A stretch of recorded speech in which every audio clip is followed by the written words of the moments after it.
before the invocation, I'd like to ask for a moment of silence in honor of Mr. Barton. So would everyone please rise and join me in a moment of silence.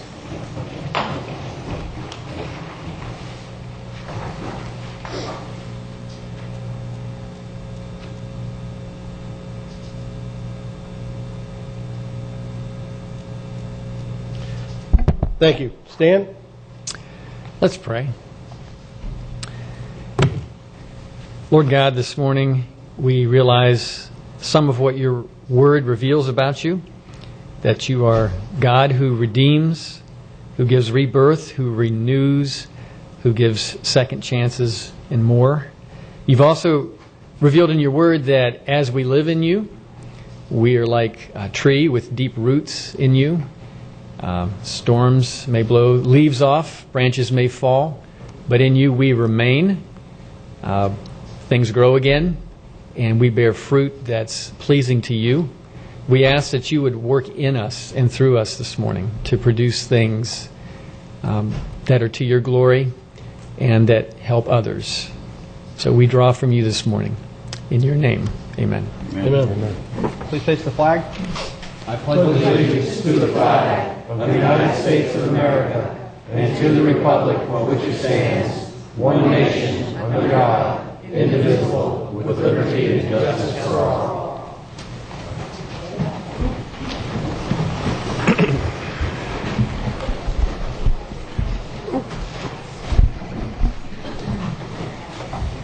Thank you. I realize a lot of you folks are here for the Oslo boat ramp, and just for your information, that will come up under departmental matters under Public Works. So we do have a couple public hearings prior to that, so if you would bear with us as we get through that part of the agenda, and then we'll be glad to move on to the boat ramp. So thank you all for your patience in advance. Under additions and deletions to the agenda, I would like to pull my item 14A1, and we have a request from staff to pull item 8K. Is there any other changes or additions to the agenda?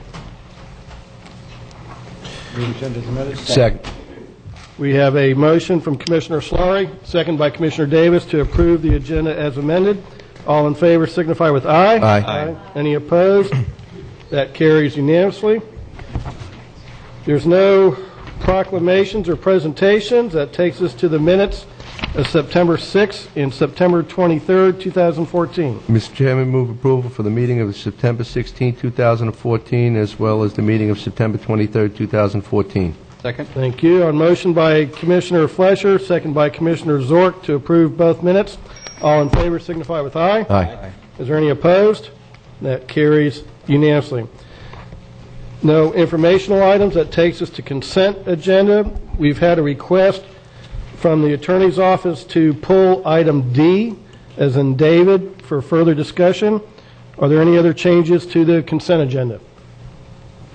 Move approval as amended. Second. We have a motion from Commissioner Flesher, second by Commissioner Davis.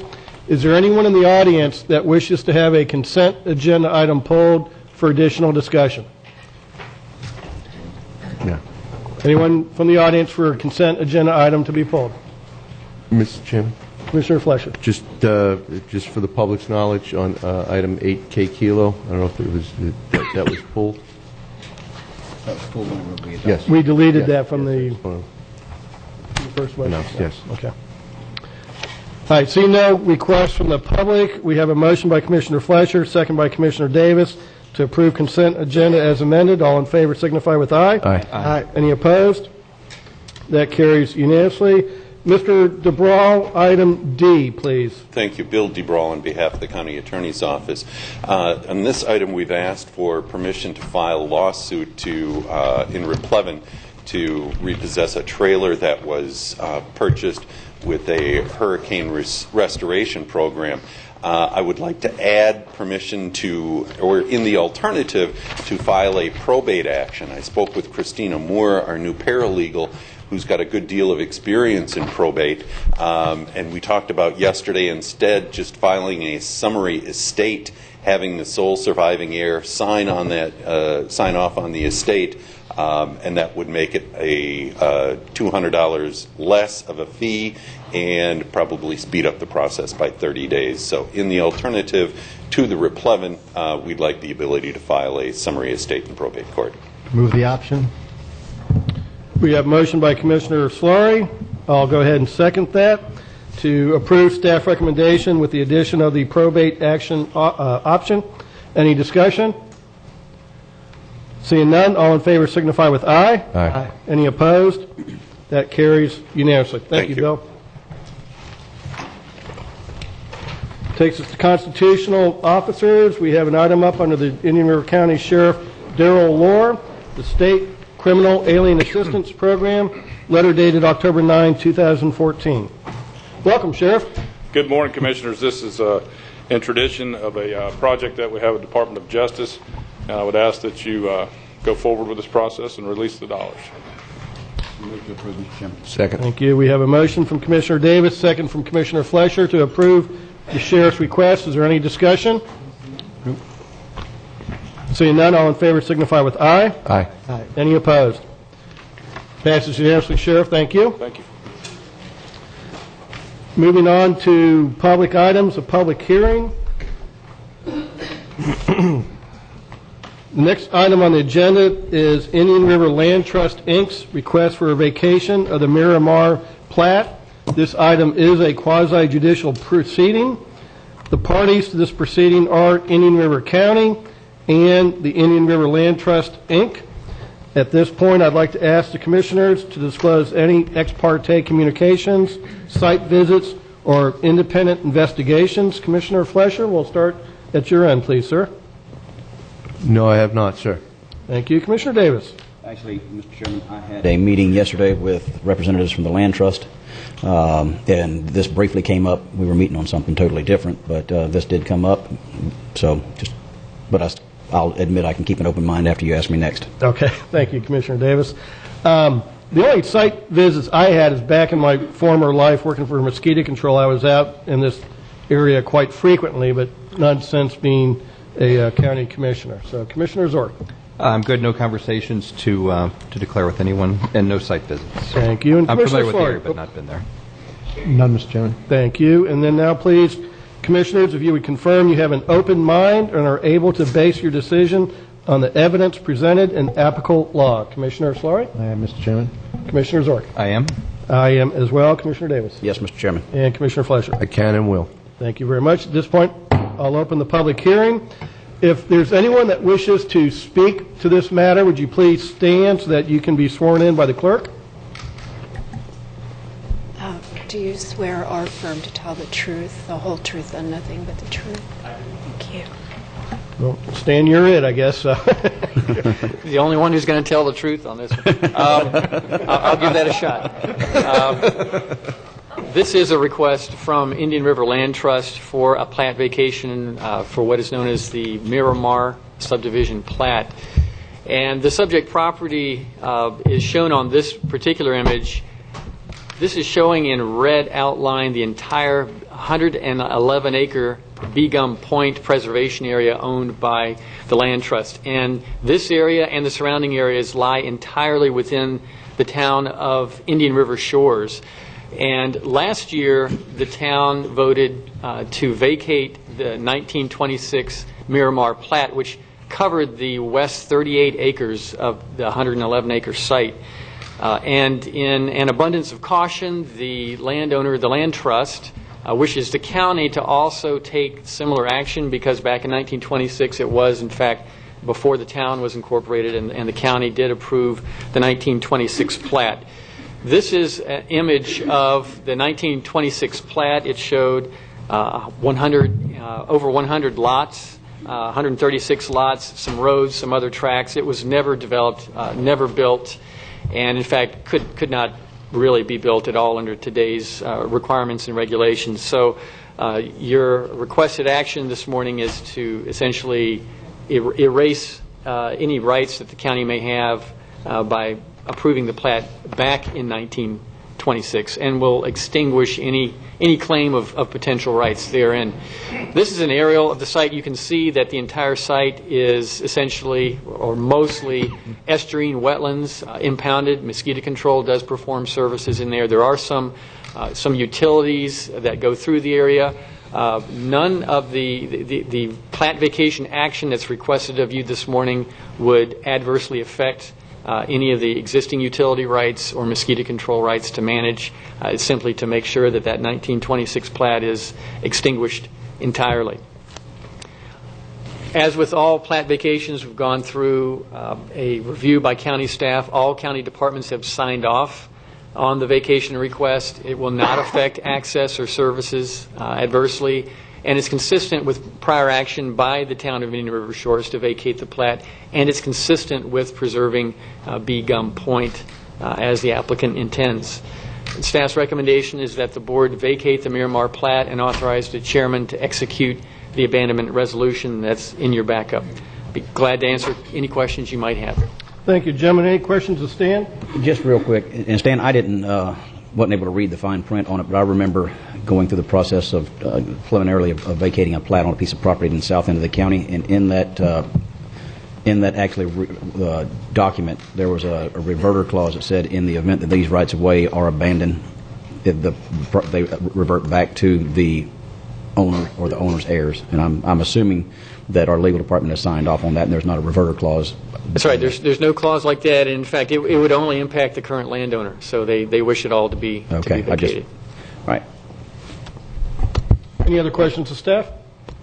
Is there anyone from the land trust that wishes to speak to this matter? Yeah. Ken, you're good? Okay. Is there anyone from the public that wishes to provide input on this potential action? Anyone from the public? Okay. Any final questions, discussions of staff? All the evidence has been properly given to the clerk.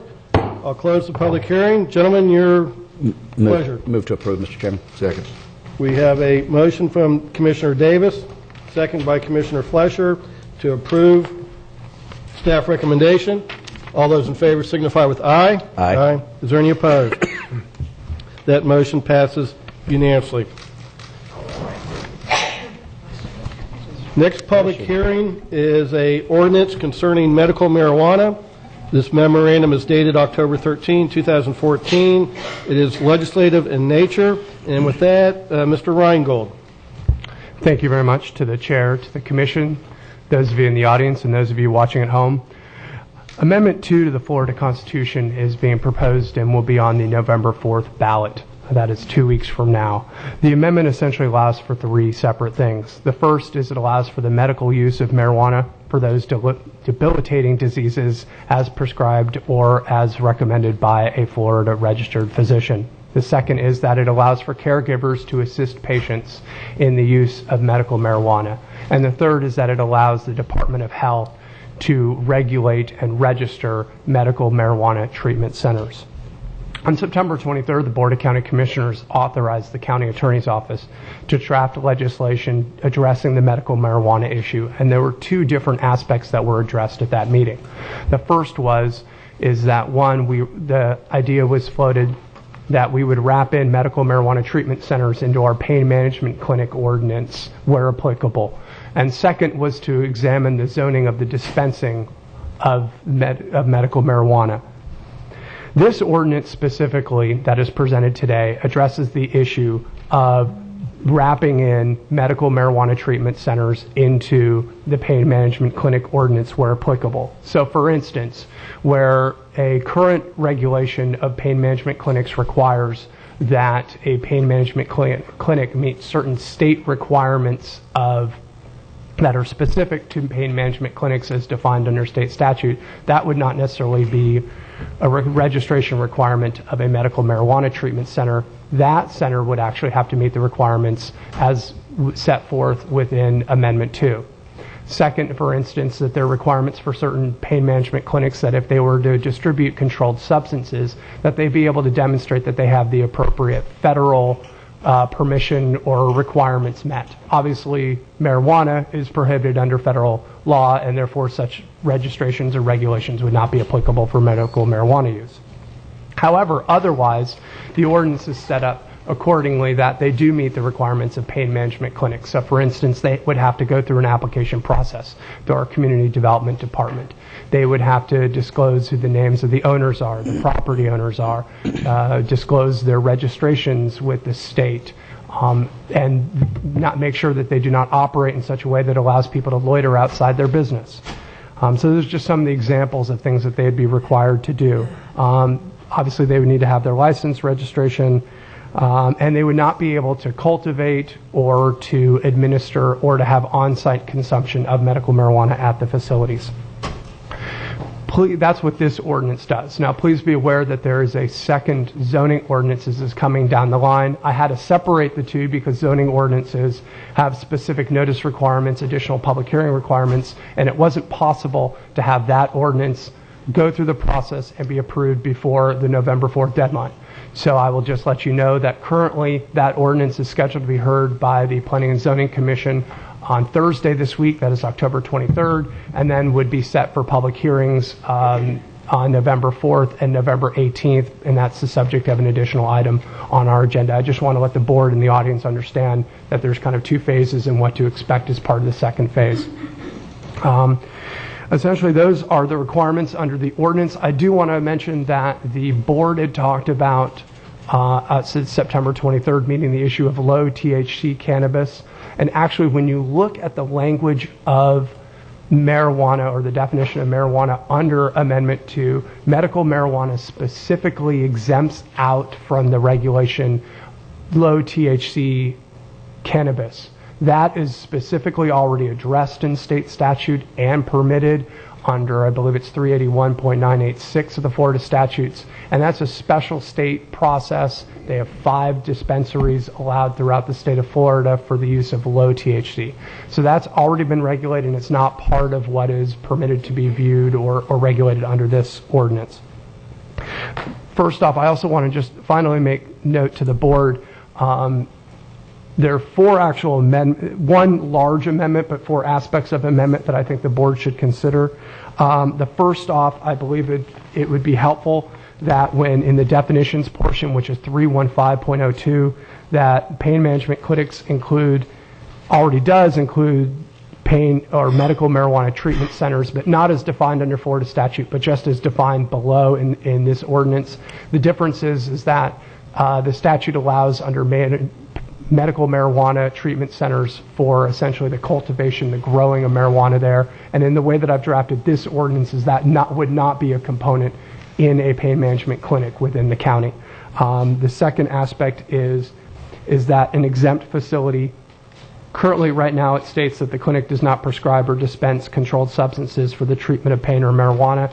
I know it's a stylistic change, but I think it would be helpful just to move marijuana up in that they would not be prescribing marijuana or controlled substances for the treatment of pain. It just was confusing the way I'd originally written it.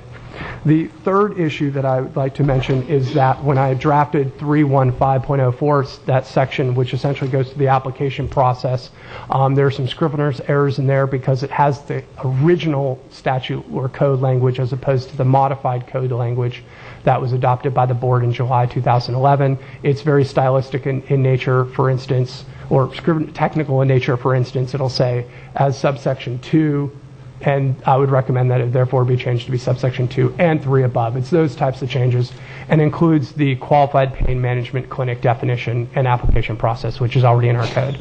The final issue that I would like to raise as part of the amendment is, I know I've heard some discussion that you would like all the restrictions that are applied to pain management clinics to apply to medical marijuana treatment centers.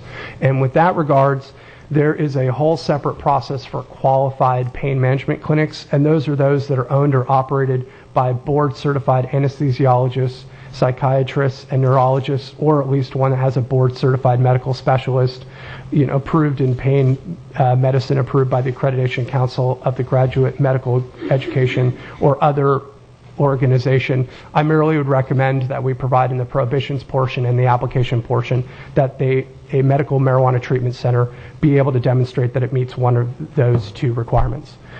With that, I believe I've touched on the issues, and I bring it back to the chair to open it up for public comment and certainly available for questions from the board. Thank you. Is there any questions or comments of Dylan? The only comment, or two comments I'd like to make, Dylan, just for clarification to the general public. You mentioned the low THC. The THC is the hallucinogenic part of marijuana, and that's why the medical marijuana that's used for medical conditions that the Florida legislature has approved is either zero or very low in the THC, the hallucinogenic. It does allow for a higher cannabinoid portion of marijuana, which is the part of marijuana that does have medical uses. So just to clear everybody on that. And then secondly, my personal opinion, and I believe the opinion of the board, is that we are not passing this ordinance as in any way to be construed as support for Amendment 2, but we are merely trying to be proactive in the eventual case it does get approved. We do want to have something on the books prior to the November 4th election. So we're trying to be proactive in protection of the public and in no way endorsing or supporting Amendment 2. So any, Mr. Chairman? Commissioner Zork? Last week for 2 days I was in some continuing education class with the commission in Gainesville. Our instructor happened to be from Colorado. And as we would go through different scenarios of what's going on in your local government, critical issues, obviously Amendment 2 came up, and the whole group of us sat for 2 days in different periods listening to the nightmares that have come into Colorado. Colorado didn't think about any of these issues. The governor wants to repeal it. The people don't like it. There's a group that likes it, but one of their biggest problems that deals with law enforcement is it's instead of it being an underground cash economy, it's an above ground cash economy with briefcases full of cash being robbed and couriers knocked off, because on the federal side they can't deposit their money in banks. So they have to do all their transactions in cash between buyers, growers, sellers, rent, every operation. It's all a cash economy. So I don't know how the state's taxing it when they can't keep track of it. They're not. Well, yeah, they're not. I mean, I heard that the revenue was down substantially from what they were anticipating based on exactly what you're saying. Only probably the honest dispensary people that are keeping track of the cash accurately. But the banks don't want the money. But there's so many unintended consequences that Colorado now is trying to figure out how to deal with, that hopefully this is not a preventative measure, but where if it does pass, we've got some things they're going to keep it a little bit more restricted in where you can do things in our county here. But after hearing a lot of the pain and suffering that's going on to the general community, not the intended beneficiaries of what they passed in Colorado, but anything else we can do to be proactive on this. Clearly I'm voting no myself on Amendment 2, but Mr. Chairman. But anything else we can do is good. Thank you. Commissioner Davis. Well, no, and I think that's appropriate, and I agree with you, Commissioner Zork. And I think that's what scares me the most about the constitutional amendments. You know, I don't want to say if you're in favor of something, get it done the old-fashioned way, and that is, run for office yourself, campaign on the issue, let the people put you in office, and then follow through on your word. This is one of those things. I just think that government by applause meter is dangerous, and that's, in my opinion, what happens whenever people go and with these constitutional amendments, that they can't be undone. And they have the unintended, well, they can, but it's almost the next best thing to impossible. But the unintended consequences on these things are substantial, and that's why I'm not supporting it also. Mr. Chairman. Commissioner Fletcher. And I too will not be in support of the constitutional amendment, but I see the sheriff is here, and the sheriff has done a lot of work in the community and for awareness. And I want to thank him for hosting an event at the sheriff's office and going out to many areas and speaking about it. I see he's here, and Sheriff, I wanted to know if the chairman would like you to say a few words. If I may, good morning again, gentlemen. I had the opportunity to read the proposed ordinance. I've read dozens of those to include the city of Vero Beach, which they'll be hearing tonight, as well as the city of Fort Pierce and some other counties. I like this proposed ordinance. I obviously don't like the amendment. Dylan did a fine job with that. I think this proposed ordinance has more teeth in it than others think, so we're very, very proud of that. Additionally, please know that in June of this year, just 4 months ago, the governor signed a bill that makes medical marijuana legal. As Commissioner Chairman O'Brien said, there will be 5 state-regulated dispensaries throughout the state of Florida. Medical marijuana is already legal. We're in the process, and they're in the process of building the distribution centers. So you guys are policymakers, we're law enforcement, and we're here to support whatever decision you make. Thank you. Thank you, sure. Commissioner Davis. That's just a good point. Dylan, just so everybody's aware, the reason why we're doing this is because we're concerned about what the state will preempt post. Can you expand on that? Because I think there might be some confusion about why are we doing this if it's not even going to pass, and so why do it in advance of, and then all of us being, I say all of us, a majority of us sitting up here being opposed to it, as well as the sheriff. I mean, go ahead and explain the state preemption side of this. Sure. To Commissioner Davis and obviously to the audience and to the commission as a whole, the issue essentially is that if Amendment 4 passes, or Amendment 2, sorry, I'm thinking November 4th, on November 4th passes, the concern, essentially the Department of Health is authorized to come up with regulations and registrations for these medical marijuana treatment centers. The belief by a lot of local governments is that, well, if we can at least get something in place now that is on our books, there is a possibility that maybe the state won't preempt what ordinances and regulations have been adopted locally. Thus, a lot of local governments have come in and established either zoning regulations or regulatory schemes, which are the like that are being considered by this Board of County Commissioners. So as you've heard from the Commission today, this is in no means an attempt to be a to explain that the board supports Amendment 2. The key is to try to get ahead of the state regulations that would come into place if Amendment 2 is adopted.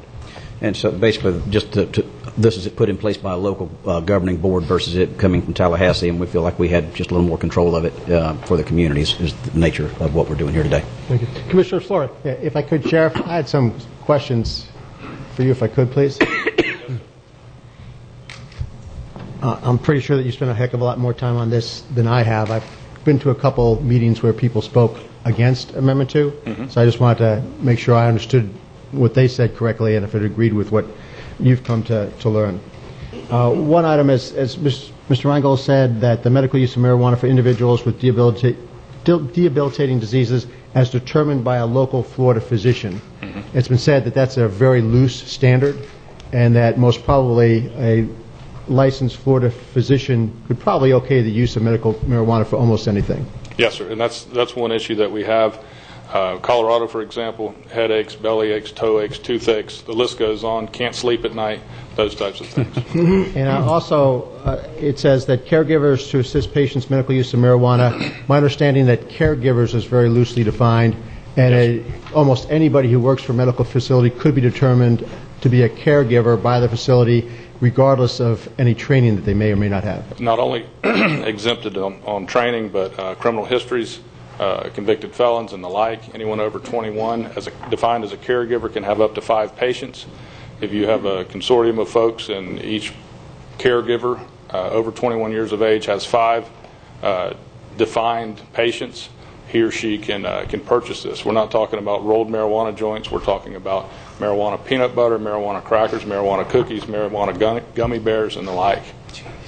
So it's very frustrating from our standpoint. With respect to the preemption issue, obviously that's why we're here today. However, Mr. Reingold, I don't know that there's a preemption clause in there. I know it would be 180 days at least for us to address the issue.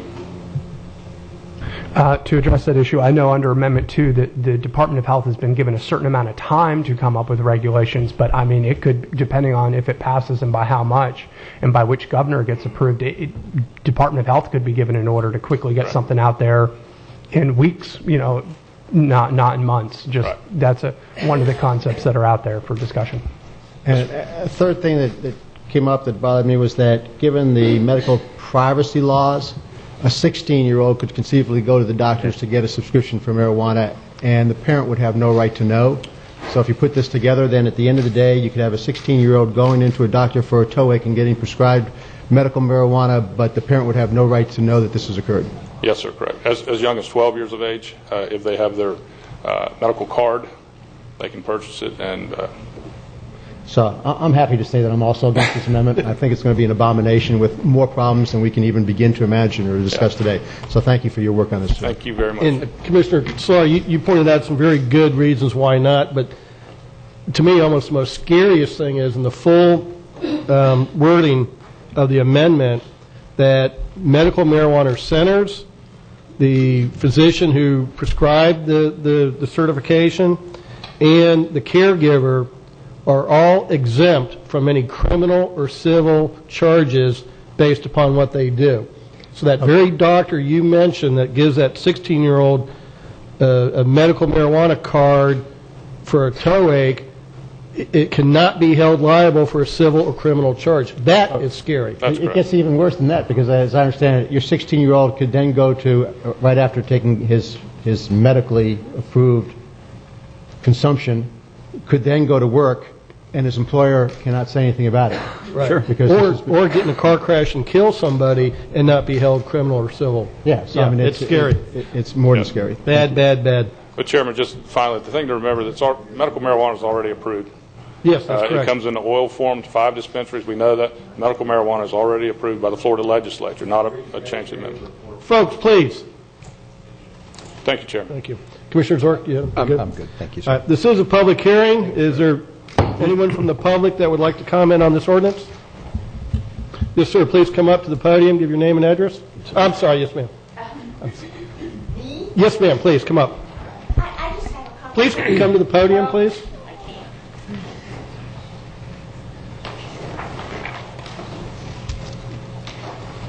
Give your name and address for the record, please.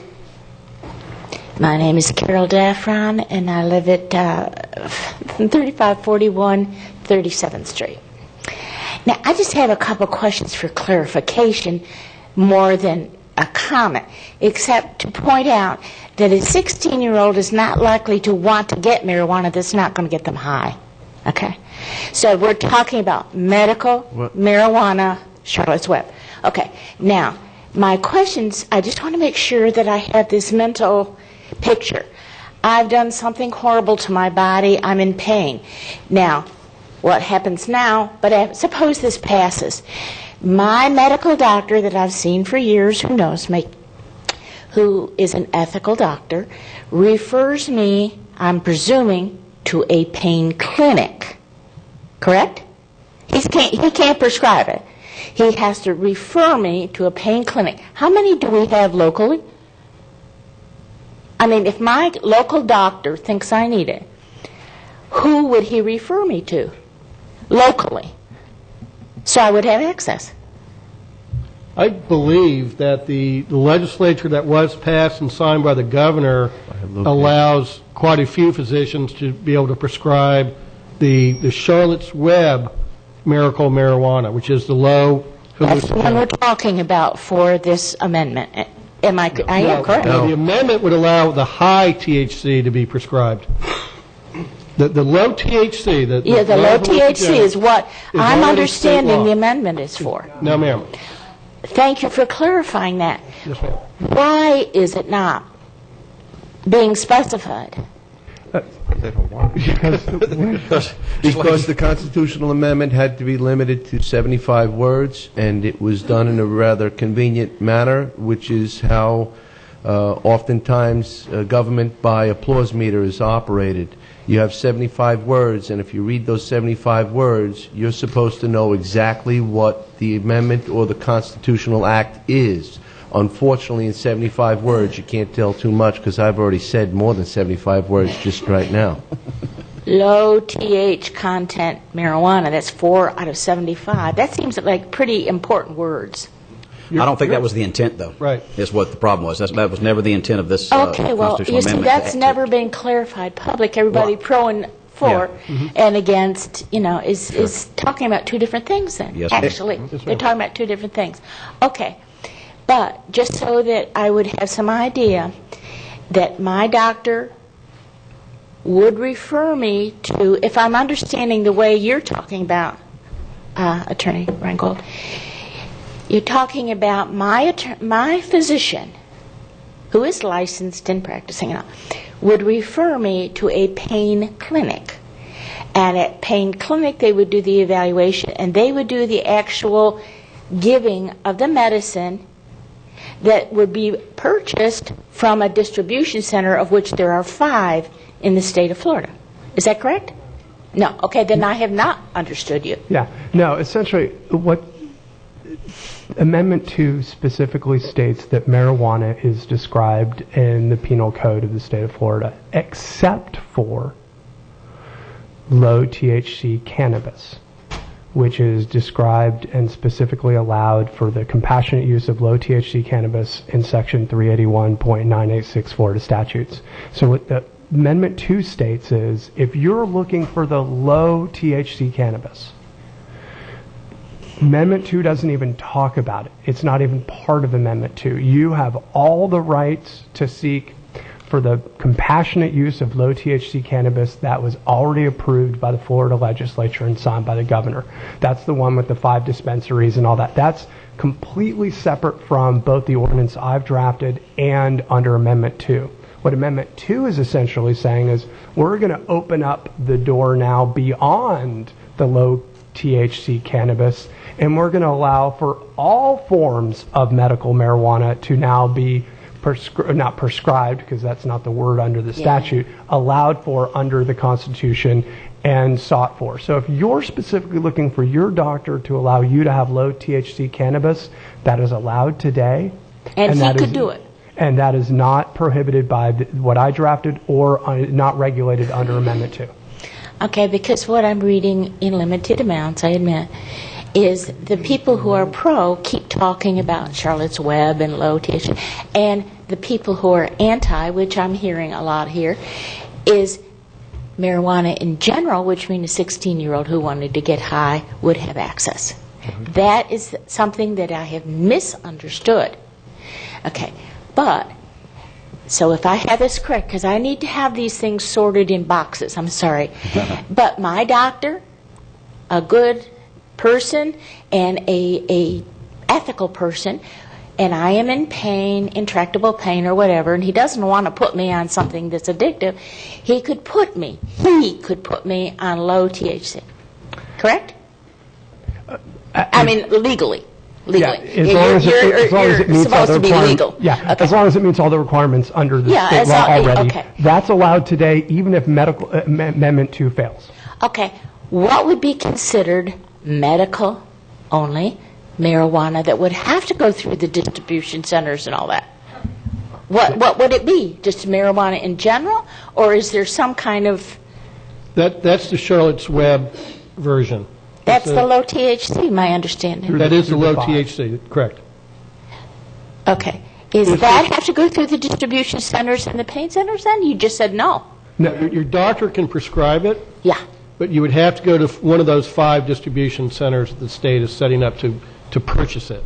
I would have to go to wherever these 5, if my doctor prescribed it, I would have to go one of these 5 places in the entire state. That's correct. To be able to have access to this.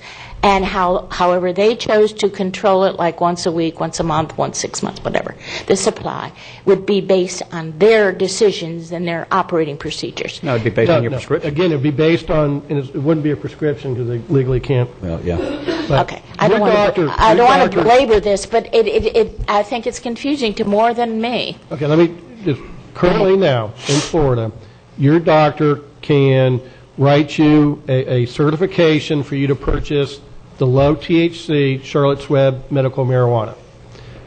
You would purchase that through one of the 5 distribution centers that the state is setting up.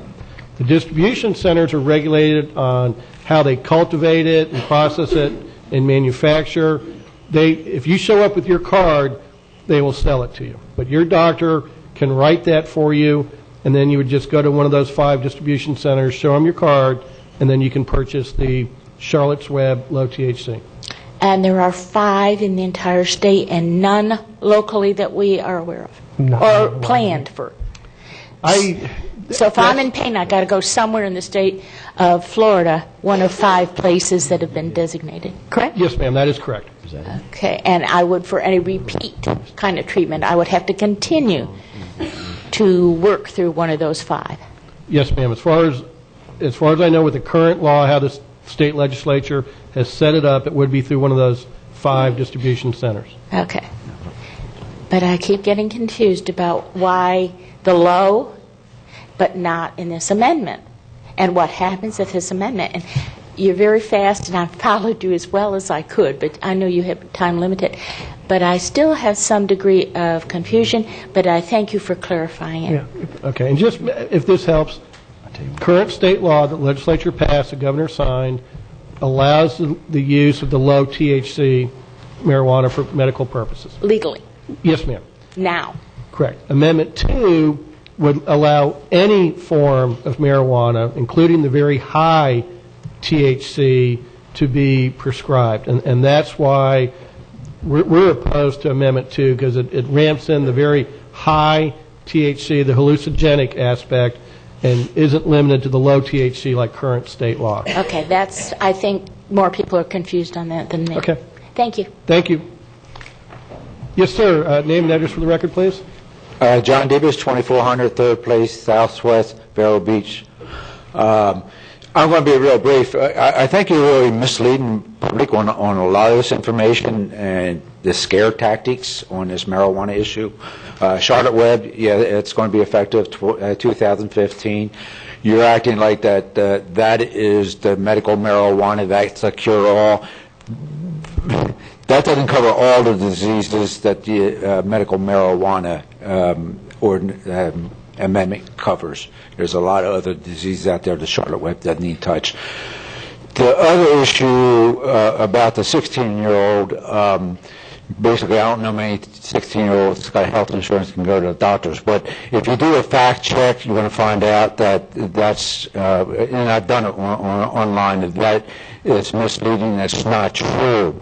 Any juvenile that goes to medical treatment, the physician is required for parent or guardian consent. So I don't see a 12-year-old or 16-year-old going to a doctor treating that individual without a parent or guardian consent. It's very misleading, and that's not true. The other thing I just want to briefly, if you all want to pick up today's paper for a career section, Anthony Westbury done an article which I wrote into it somewhat. It covers a lot about what the Port St. Lucie Police Department and all. It covers a lot with the medical marijuana, no issue. And I suggest everybody pick up a copy and read it. Thank you. Thank you.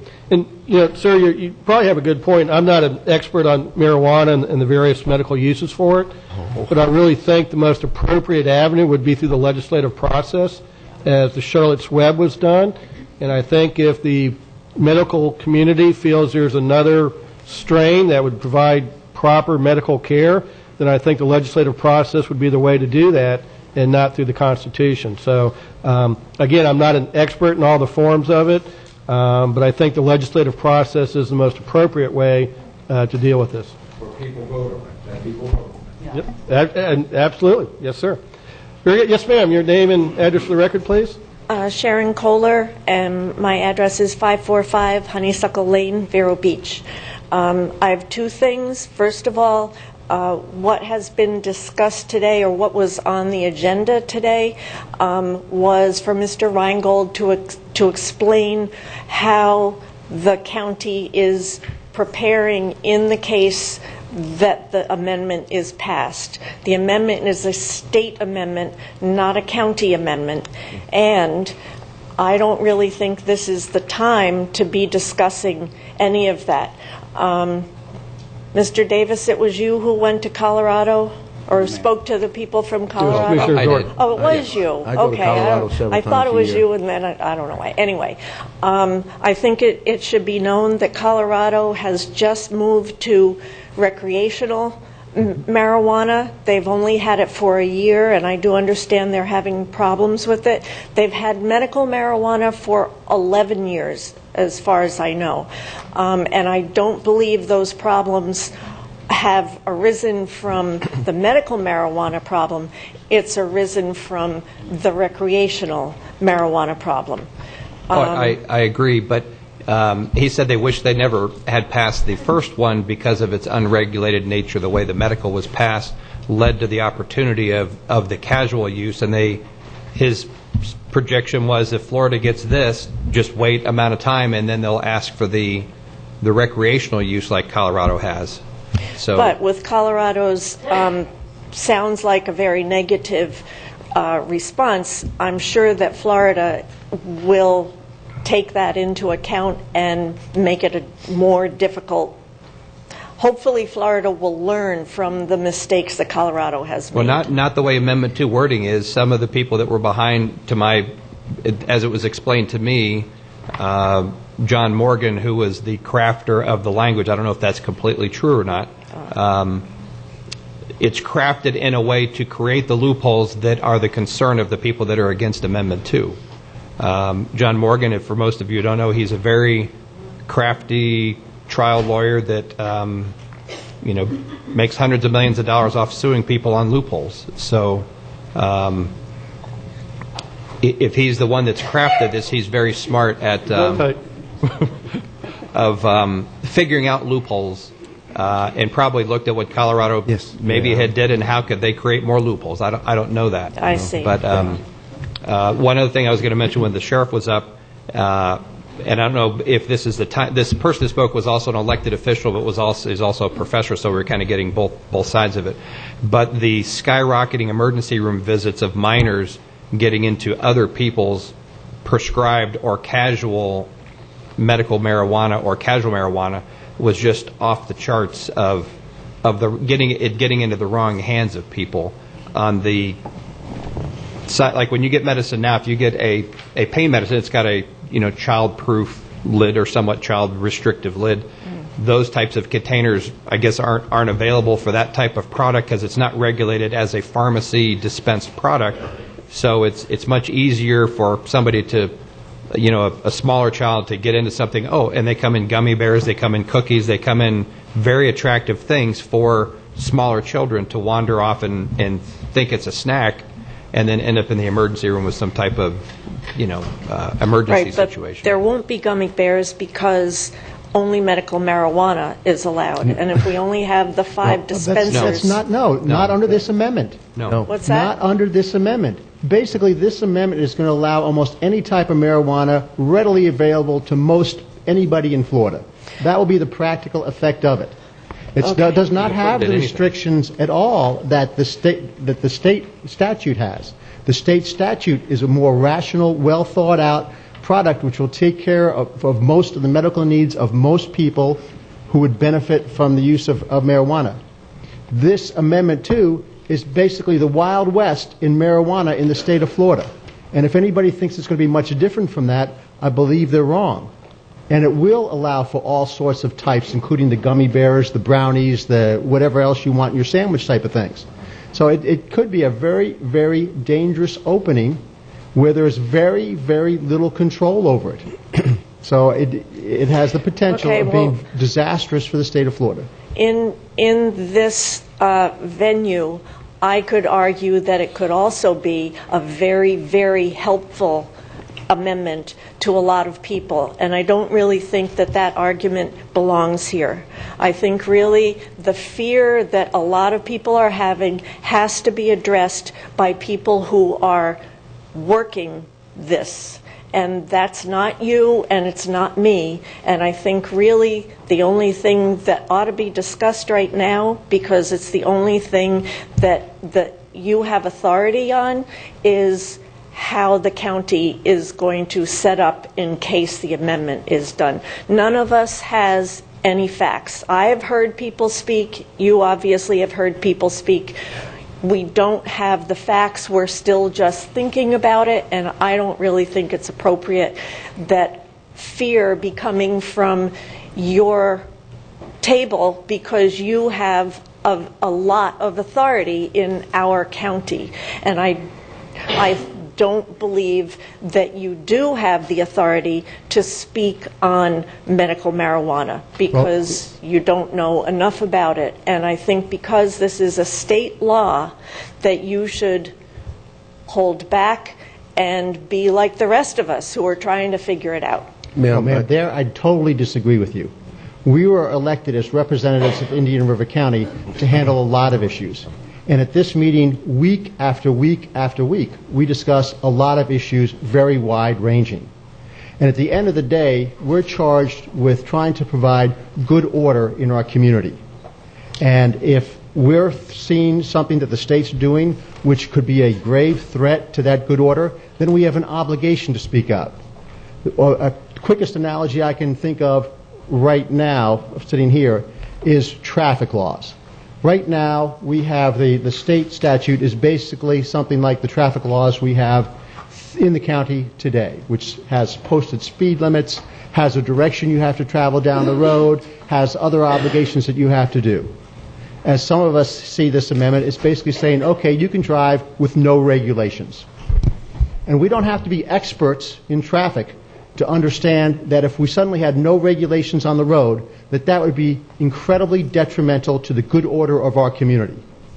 So I believe that we have a responsibility to the citizens of Indian River County to use our best efforts to take even if it's a limited amount of knowledge, to take that knowledge and express our view of it to help the citizens decide. Well, I think really it was Mr. Reingold who was supposed to speak today. I really appreciate what you told us that the county is doing. It's factual. As far as the rest of the conversation today, I would say the quality of it was chat. That's about it. Thank you. Commissioner Fletcher, did you have a comment? Commissioner Fletcher? Yes. Okay. Yes, ma'am. Please come up to the podium. Name and address, please. My name is Gail Norris, 5558 North Harbor Village Drive. And I would like to say that I really appreciate the conversation that has been taking place. The other day, I had a conversation with a neighbor of mine who was urging me to vote yes for this amendment. And I really have been sitting on the fence on this. And the information that I have learned this morning about the 5 distribution centers and the impact that opening up the amendment, and also the idea that I've never been in favor of amending the Constitution in order to change something. I believe it should be something that's passed through the legislature. Right.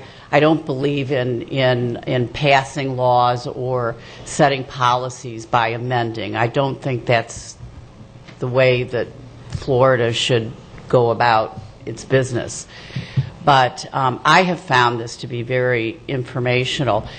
The one thing that does concern me right now, for people who genuinely would like to take advantage of the low TH marijuana for legitimate purposes, I would somehow like to see more distribution centers, so that for people who really do need this, it almost seems as though it's more difficult for people who genuinely need the medical marijuana to have to go to 5 distribution centers that might be quite a distance. Florida is a big state. That it's a high hurdle if you really are suffering in pain and to have to go there frequently. I mean, that bothers me. So if there's a way that those could be increased so that geographically it might be easier for people to obtain the medication. But other than that, I have found this very informative, and thank you very much. Good. And ma'am, you have an excellent point in talking to some of our representatives. I think initially they wanted to kind of keep a pretty firm grip on the whole marijuana issue, and that's why they came up with the 5 centers. Commissioner Davis mentioned it, and Representative Debbie Mayfield has said it many times. With legislature, we can come back the next year and fix the things we got wrong. If it's in the Constitution, we can't, or it's almost impossible. And I think you will see that the legislature will respond to the very point you brought up, once these distribution centers are up and running, and I think that, the legislature feels they have a kind of a handle on how all this is working, I think they would be willing to look at, okay, maybe we need to open up some stations to be more convenient. So, but you have a very good point, and I think eventually the legislature will address that, but they're just kind of going real slow and easy at the beginning here, but excellent point. Mr. Chairman. Commissioner Davis. Just to dovetail on what you were talking about, exactly what your concerns are is what they call, in my opinion, a direct democracy, and that is where basically you go straight to the polls on everything, you vote on it up or down. And our founding fathers of this nation, of this great nation, and as well as the state of Florida, we have, of course, the representative form of government. That's where you vote for people to research the issues, the ideas, and then they vote. And it was never intended for there to be the form of direct democracy and a good example, in my opinion, of that going amok is the state of California with the ballot initiatives they have there. It's a dangerous, dangerous, dangerous path. Thank you. Anyone else wishes to speak to this? Anyone else from the public? Okay, seeing none, we will close the public hearing. Gentlemen? Chair, second. Okay, and I'm motion by Commissioner Davis, second by Commissioner Flesher, and that's to approve the ordinance with the 4 corrections that the county attorney pointed out. Is that good, both yes, the motion absolutely, sir. And the second maker? Okay. Any discussion? Seeing none, all in favor signify with aye. Aye. Any opposed? That motion passes 5-0. Just want to thank the Commission for your time on this issue this morning. Thank you for your work on it, Don. At first, I was very skeptical about even passing something in advance, but I feel very comfortable with what we've done here. Moving on to county administrator matters, discussion on legislative priorities. Mr. Baird. Yes, I've put the legislative priorities in front of you today for discussion. I simply moved the ones that you had last year forward. It's because the legislative season is starting, and we want to make sure that we are moving forward on the initiatives that you would like.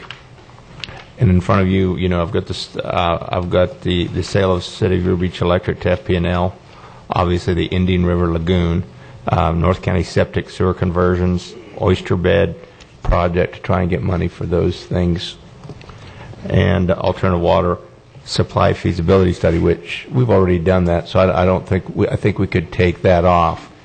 All aboard Florida. And Florida State Statute, Chapter 180, utility service areas, that's where we're concerned, where cities can reach out into the county and create a franchise area and put taxes on it. I think one of the, we probably, the Community Redevelopment Agency, we've tried to fight that, where when the county only gets to keep 5% of all of the additional growth money. And we still have to deliver services such as law enforcement, jails, courthouse expenses. We've tried with the legislature many times, and if you would like to remove that one, I wouldn't have a problem because they don't seem to really strong. I don't think it's that important. The other one is also that the court funding had an automatic escalator, whether we liked it or not, of 1.5% a year. That's one that hurt us during the recession. However, didn't get much traction in the state legislature. Also obtaining beach renourishment funding, that's another one. And a reimbursement for the Department of Juvenile Justice overcharge. I still like to push that because, they made us pay back on the other, yet they don't want to pay us back when they made a mistake. And then, of course, is support the boundary modification of the Canaveral Port Authority Foreign Trade Zone. Those are the items, and what I basically, we have it out for discussion. If I missed any, if you want to add any, you want to delete any. Okay, Commissioner Zork. 2 items. One, to add to the list, the enterprise zone reauthorization. Okay. On the foreign trade zone, I have been still working in communication with, they've had some change of elected officials at the port, but keeping it on there will help keep it on the radar for Senator Altman's office, who's in Brevard County. On the lagoon projects that we've listed here, if something comes up that's not directly line item here, do we have any way of adding any latitude if something else comes up between now and session that may be another item lagoon related but not specifically that falls under these categories? I know they're all uniquely specific, but Well, we've been free to add things all over the years, and I'd certainly be happy to hear anything down the line. Okay. And it's not uncommon, especially even during the legislative process, some boneheaded legislation rises, and it becomes a high priority for us to try to fight. Okay. Well, I'm thinking more on a lagoon solution Sure. potentially. Yeah, Okay. But that's just an example of it's a fluid Commissioner document. Davis, I think you meant slightly misinformed legislation. Instead of boneheaded, okay. This list would get presented December 5th, roughly, to our legislative delegation group. Yes, and also we'd start, our lobbyists, our state lobbyists, the contract with Ballard Partners expired, and I'll be bringing that forward if the board so wishes, so that we have a lobbyist. This is also start talking to our lobbyists, get ourselves, positioned on these major issues. And obviously there's things that come up through the legislature that we have to get on right away. They come up with some strange things during the year. And, but this is just basically so as we can start the dialogue with the legislators and with our lobbyists. Okay. All right. Thank you. Commissioner Slart? Yeah, on the alternative water supply feasibility study, I think we can take that off the feasibility study part, but I'd like to add project there. I think this is a good time for water projects in the state of Florida, and we should be getting the feasibility study before us sometime I think within the next month, 6 weeks. So if the board doesn't like it at that time, we can just remove it. But if we do, we'd like to basically at least have the placeholder for it in case we want to bring it forward to the legislature in December. Okay. Commissioner Fletcher Davis? Okay, so before we have a motion, the changes I have heard is we will change the alternative water supply feasibility study to the alternative water supply project. Go ahead and remove the CRA request and then add enterprise zone reauthorization. Is that consistent with everybody? Sounds good. Okay. Did you? I guess that's so moved. Okay. Thank you. Motion by Commissioner Fleischer, second by Commissioner Slaughter. Any further comment? Anyone from the public? Seeing none, all in favor signify with aye. Aye. Any opposed? That carries unanimously. Thank you. Departmental matters, community development, consideration of meeting dates for the proposed medical marijuana treatment center amendments to the county's land development regulations. Good morning again, Mr. Bowling. Good morning, Mr. Chairman. This is an item where the board needs to set the public hearing dates. There will need to be 2 public hearings to consider the medical marijuana land development regulations amendment. This is another follow-up to your previous direction, and what the county is considering is something tailored very much after what the city of Vero Beach is doing to limit the areas and have criteria for medical marijuana treatment centers in the event that Amendment 2 is successful. Since there need to be 2 dates and there are certain restrictions on advertising and times between the 2 public hearing dates, staff is proposing the earliest dates we can accommodate, which would be your regular meeting of November 4th, 9:05 a.m. for the first hearing. The second hearing, unless 4 or more of you vote to have it prior to 5 o'clock, needs to be held after 5 o'clock, and we're proposing a special meeting for Tuesday, November 8th at 5:01 p.m. Thank you. Is there any questions of Stan? I've always kind of thought that when we have these type of issues that an evening meeting is appropriate. So I'm very good with staff recommendation. Commissioner Zork? Stan, did you say November 8th? No, November 18th. 18th, okay. I was going to go 4th and 18th. Okay. And we do have a regular meeting scheduled on the 18th, so we should all be in town. Okay. Move staff recommendation. Second.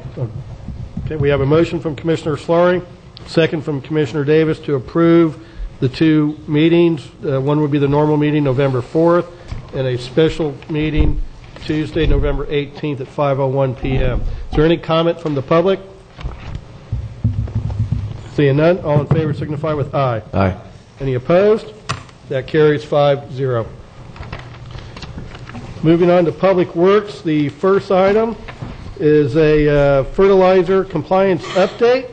The collective fertilizer inventory research taken from retail stores in Indian River County. Memorandum dated October 7, 2014. Mr. Mora and Ms. Thomas, good morning, welcome. Good morning, Commissioners, Mr. Chairman. Chris Mora, Public Works Director with the county. I have with me Alexis Thomas, our Fertilizer Enforcement Officer.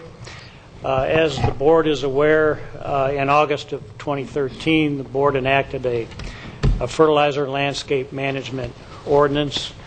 What that ordinance basically did as far as fertilizer, it changed what type of fertilizer could be applied and when that fertilizer could be applied. Basically, it allowed only 50%, minimum 50% slow release nitrogen and 0% phosphorus. And then during the time period of June, July, August, and September, you could not, there was a blank out period there where you could not apply fertilizer. The idea behind the restrictions, and particularly the slow release nitrogen content, was to prevent accelerated runoff of nitrogen into the lagoon, which is shown to be deteriorating the lagoon and the seagrass. Our fertilizer enforcement officer, Alexis, has been looking into the availability and the type of products that are available in the stores that sell fertilizer, and she's going to report on what she has found in surveying those products over the past year. Good morning. Good morning. I did do a PowerPoint. Alexis, can you make sure that microphone's up close to you there so we catch you? Can you hear me better now? Yeah. I can hear myself now. You want to sit here? Sure. Control.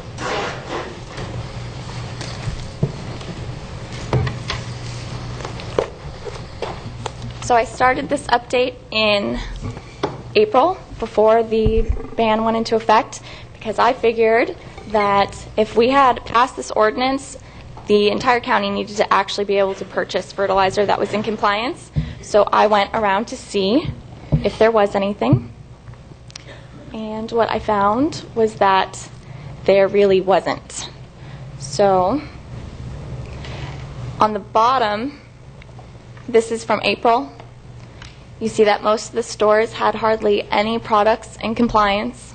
And I went around and took pictures of every single bag of fertilizer and every single picture of the back of it and calculated the percent of slow release nitrogen and whether it was appropriate or not.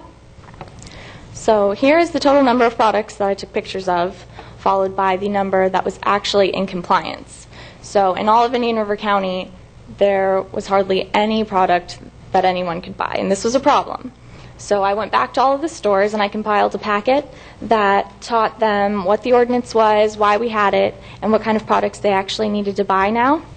And so by the end of the ban, this is when citizens were now going to be going back to start purchasing their products for the start of October.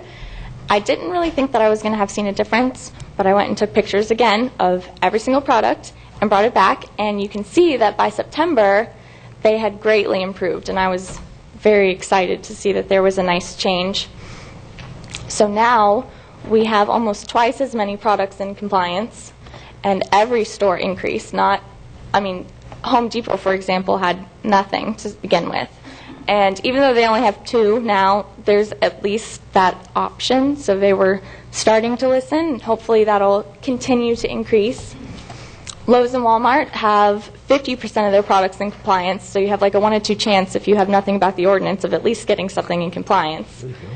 And then I mentioned that the managers, obviously showed initiative that by educating them, it made a difference. They must have just not have heard anything about the ordinance prior to my going in there.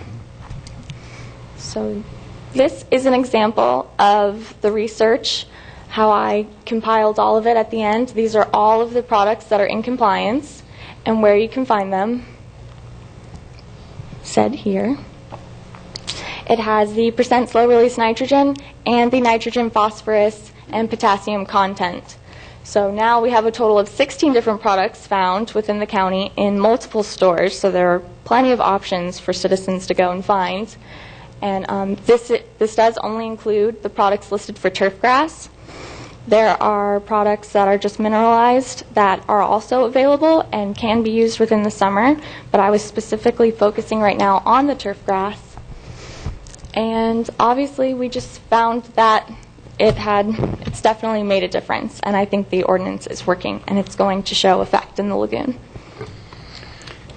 Mr. Chairman. To add a little bit to what Alexis said, I think we're particularly pleased that stores like Home Depot that earlier in the year had no products that were in compliance with the ordinance, Alexis's efforts to educate the managers and make them familiar with our ordinance really seemed to make a difference. So where they got products on the shelf, or they didn't put them in the back of the shelf, and they made them available and made people aware that this ordinance is in effect. Thank you. Commissioner Davis. Yeah, I think that would be very helpful somehow to have that in a user-friendly format for somebody that says, listen, okay, now, according to the ordinance, you have the opportunity to put some fertilizer out. For somebody to be able to say, okay, what store, what brand, and for it to be, user-friendly, because I think that would be helpful for everybody in the community. Yes. And so, I did already have Scott put that online. It is available. Okay, it's on on the Stormwater website. It's ircstormwater.com. You can get there from our main irc.gov homepage. I think if we could have that on our go to ircgov.com and have it right there where you can get information about the Jake Owen concert. Okay, we'll take care of that. That's it. And after the concert, go ahead and move that right up there to the top, if you want, because I think that that's really good information. I think that's people I think want to do the right thing. Yes. It's just that goes back to the education side of it that I think this entire board's been in favor of. I think one interesting thing is we've had a couple calls come in that Alexis then went out to but people from the public that have observed it looked like somebody putting down a fertilizer in violation. So we're getting the calls from the public, and Alexis goes out, and a lot of them have been just actually the county was putting down some chinch bug product. But I think it's great that the public is aware of it, and if they see a potential violation, they are calling that in so we can follow up. And so I think it is getting good community buy-in, and I am excited that we're showing progress with the stores. I think we need to kind of goose a couple of them to be a little bit more, just a little bit more better. But I have spoken to the Scotch folks, and they do plan to have an entire compliant product line here, hopefully before next spring. So we are seeing progress on all aspects. So, Commissioner Fleischer, do you have a comment? Mr. Chairman, yes. When this was first passed, and there was talk about hiring an enforcement officer, and then we have Alexis. Not what you expected. And no, the public said, wait, one person? This is 140,000 citizens, 60,000 homes. Thank you, Alexis. Thank you. I've seeing you out there. I've seen you in the stores. I've seen you talking with the vendors, and you're out in the community, and you are making a difference. Thank One you. person can make that difference, as long as you have the tool that you have. And one of the common points that we're hearing now is, and if you look at my lawn, you'll see that grubs have visited my home. I haven't treated them. I don't want anybody to see a spreader near my home, but and I live in Sebastian, so you won't be seeing that. But they would. I just wanted to point out, we get a lot of comment as to just what can we do. There's 3 numbers on the bag. I know it's simple. I understand it. Alexis, can you give a shameless plug on what people need to do with those 3 numbers on the bag? That will be very helpful. Yes, and that information is also available online. I gave kind of a cheat sheet of how everyone can figure out what's in compliance, but basically you do have the 3 numbers, the NPK. The middle number should always be 0. So any bag you pick up, the middle number should always be 0. That's the biggest kicker. That's the phosphorus, and no phosphorus is now allowed.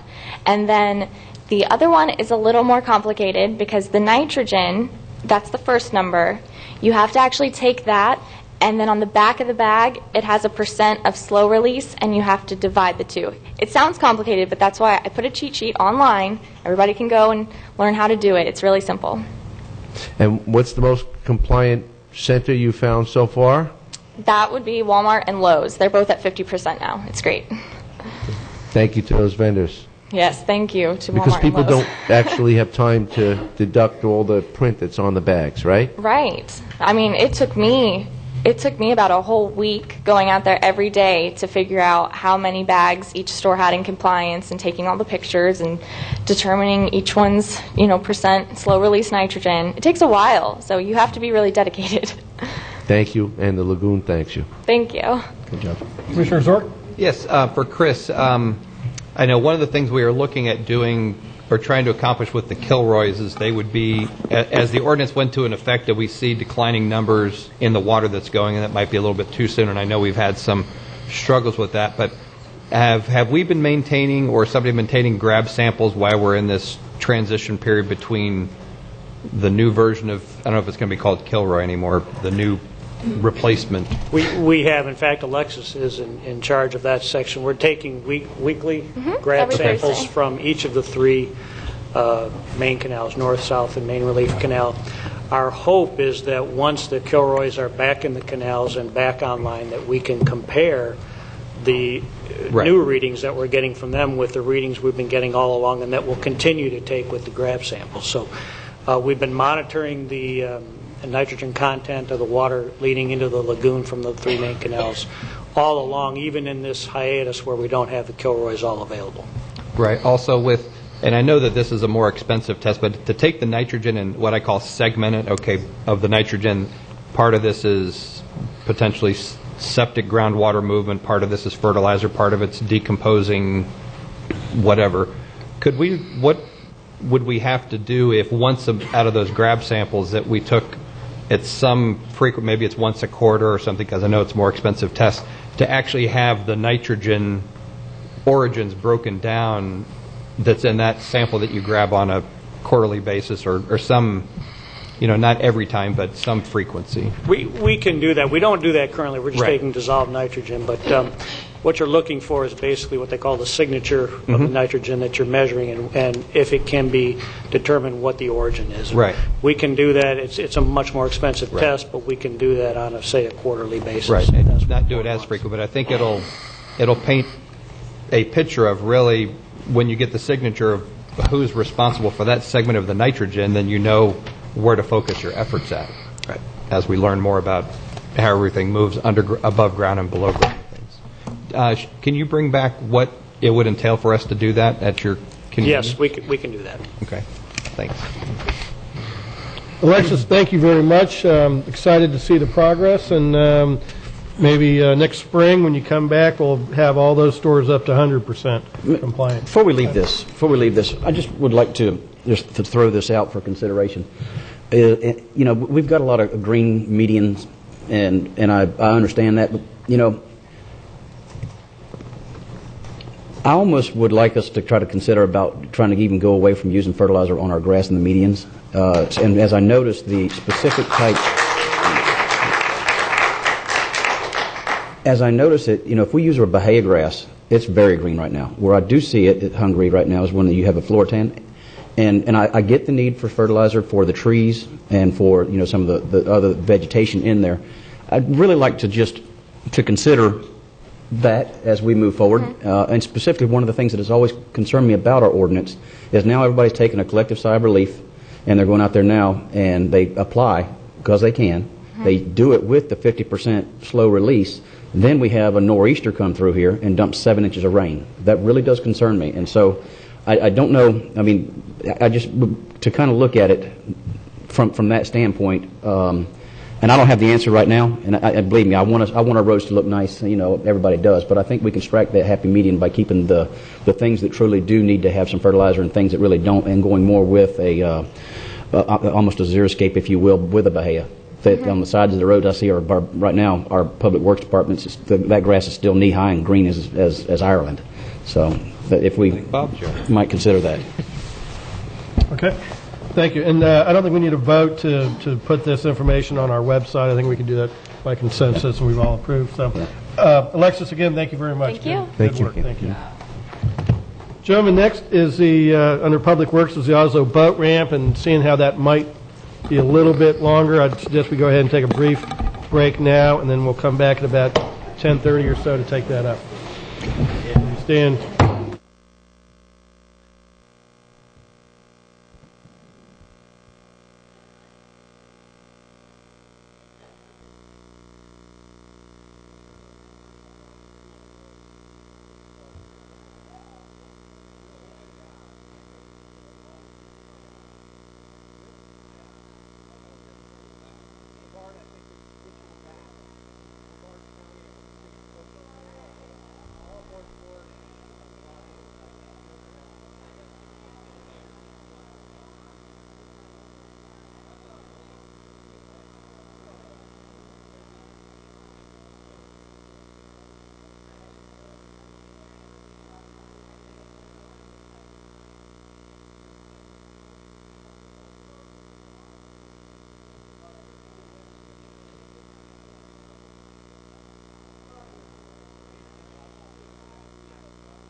Good.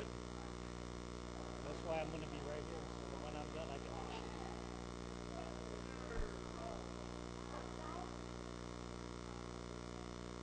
We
Bob?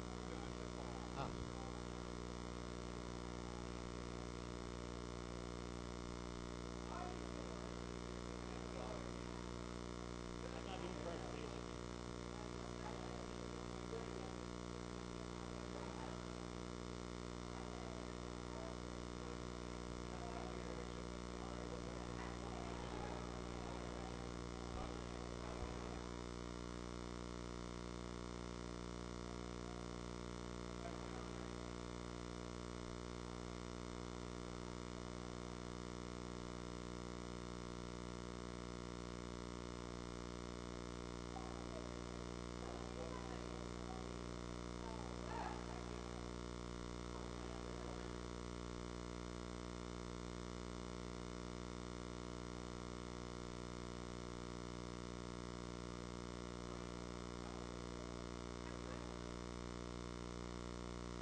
Well, if everyone could please find their seats, we'll go ahead and call the meeting back to order. Before we proceed with the next item, I'd just like to make a couple statements. First, I would like to thank each and every one of you, the members of the public that have taken the time to come here to express your views before the county commission. I think I speak for all the commissioners. We really enjoy the public input. We wish, sometimes like our budget hearing, we would see more of you then.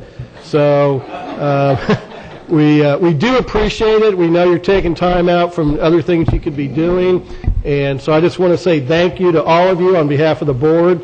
We do appreciate everything you're doing here. Regardless of how this goes, we thank you for your time and providing your opinions and views. It's greatly appreciated.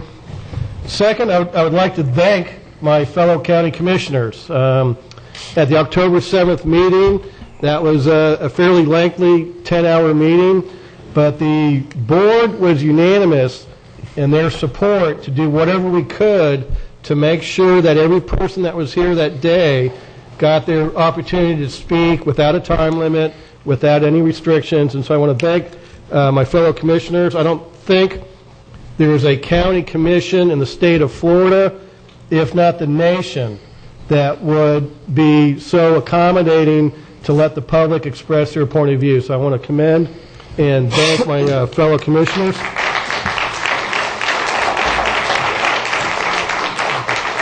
And I had a lot of people ask me after that. They said, Pete, how do you get through a 10-hour meeting like that? And I said, well, how I look at it is I think it's the greatest example of good local government in action. That we had great public engagement.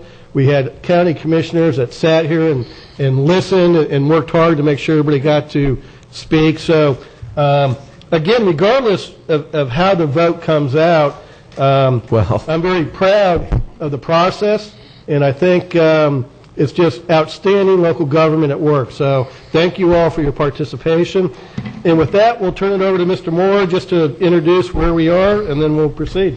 Thank you, Mr. Chairman. Chris Moore, Public Works Director for the county. 2 weeks ago at the regular Board of County Commissioners meeting, the county held a lengthy, many hours of public input on this Oslo boat ramp project. As you know, staff has proposed improvements to the boat ramp, which include paving of Oslo Road. Oslo Road currently is paved east of US 1 to a certain point. This would continue that paving to the east all the way to the boat ramp facility, including the rounded cul-de-sac area at the end where the boats and trailers park, and it would organize that parking with striped regular parking spaces. In addition to that, the improvements include removing muck from the historic boat channel there in an area that extends for about 200 feet from the end of the concrete ramp out into the lagoon. And that muck removal area ranges from about 10 feet wide to it's about 30 feet wide at its widest point. And it generally follows the area of the historic boat channel there. At the conclusion of the meeting on October 7th, the board made a motion, Commissioner Solari actually made the motion to delay the project 3 to 5 years, and the board then agreed to delay a vote on that motion until a later meeting in October, either this meeting today or what would be a special call meeting before the end of the month.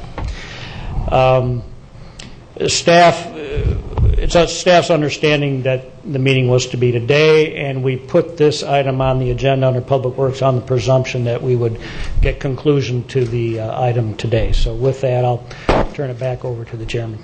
Thank you, Chris. So again, we had 10 hours of public input. We do have a motion on the floor from Commissioner Solari to delay the project by 3 to 5 years. That motion was seconded by Commissioner Zork. Normally, I'd go ahead and ask the commissioners to sum up, and we would proceed to vote. What I would like to do at this time, though, is if there's anyone that has not yet previously spoken to the boat ramp issue, I'll go ahead and open up for any public comment at this point. But I would just, again, ask if it's someone who has not already spoken.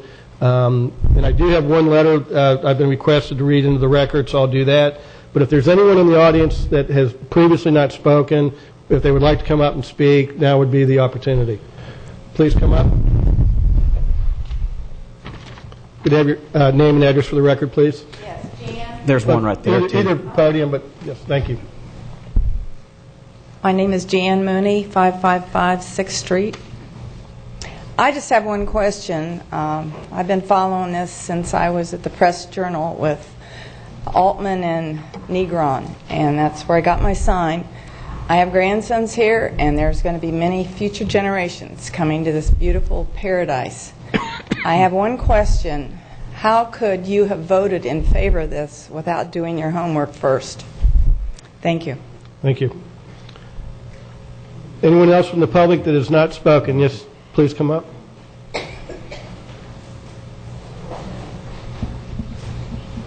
Welcome. Your name and address, please. Good morning, Commissioners. My name is Jim Moyer. I live in Martin County, 5215 Southeast Williams Way.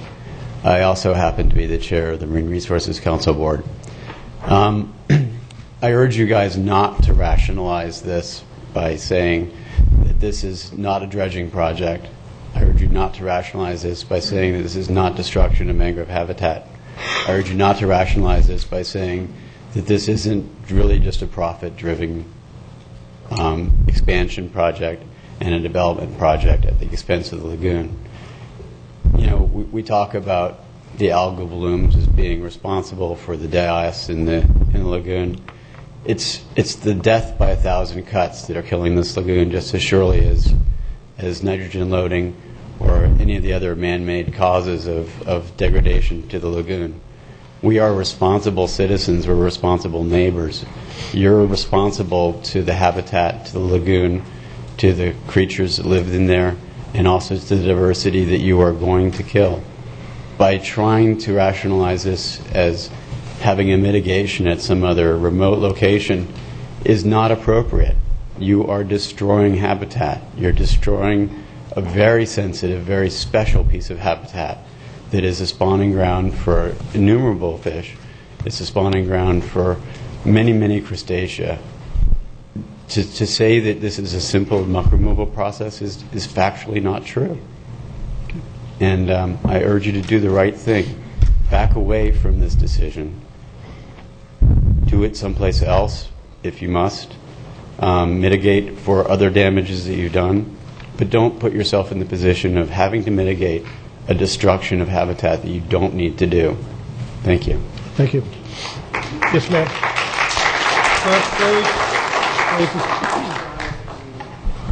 Yes, ma'am. My name is Gail Norris, 5558 North Harbor Village Drive. I have a question, and the question is, why postpone? And my feeling is this topic should be laid to rest permanently today and never be discussed in this chamber again.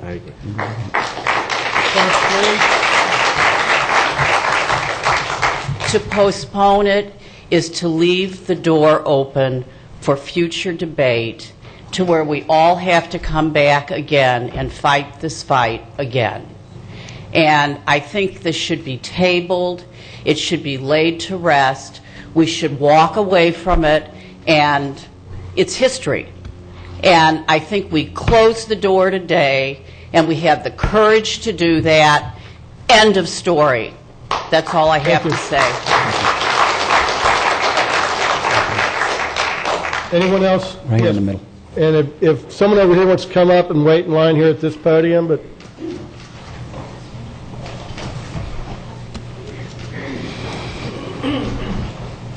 Good morning. Welcome. Your name. Good morning. My name is Patty Gibbons. I live at 2050 Pine Creek Boulevard in Indian River County, and my family moved here in 1961, and we used to take clams out of the lagoon, and we could eat them then.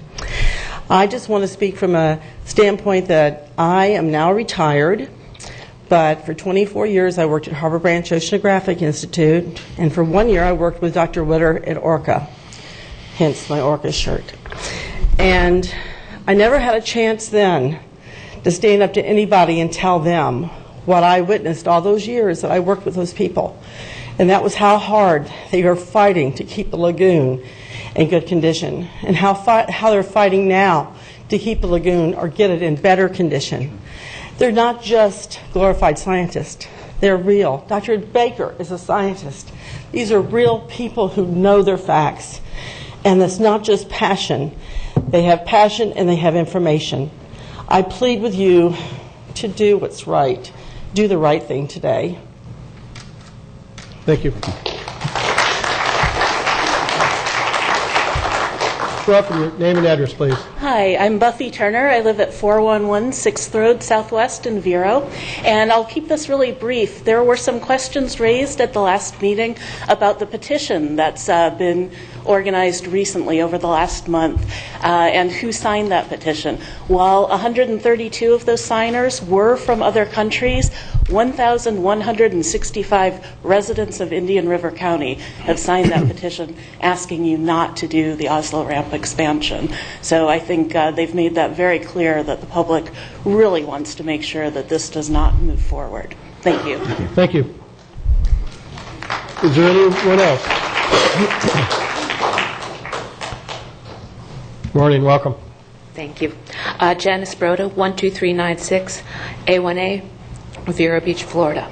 Commissioners, thank you for this opportunity to talk about the Oslo Road boat ramp, especially after you all listened long and hard to the many scientists, anglers, boat captains, and concerned citizens who spoke to you on October 7th.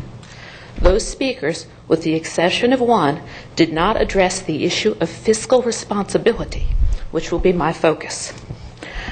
I first heard about plans to expand the Oslo boat ramp from Roland to Beloy in July of 2000.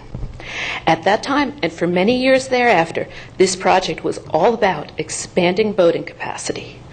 Over the years, your staff has devoted many hours of time to this project that likely cannot be readily or accurately valued in dollars and cents. As of July 2010, $174,304 had been spent on Phase 1 of this project, the needed replacement of the deteriorated ramp and associated structures. And $61,768 had been spent on design, engineering, and surveying for Phase 2, according to a spreadsheet provided to me by Gary Wheeler.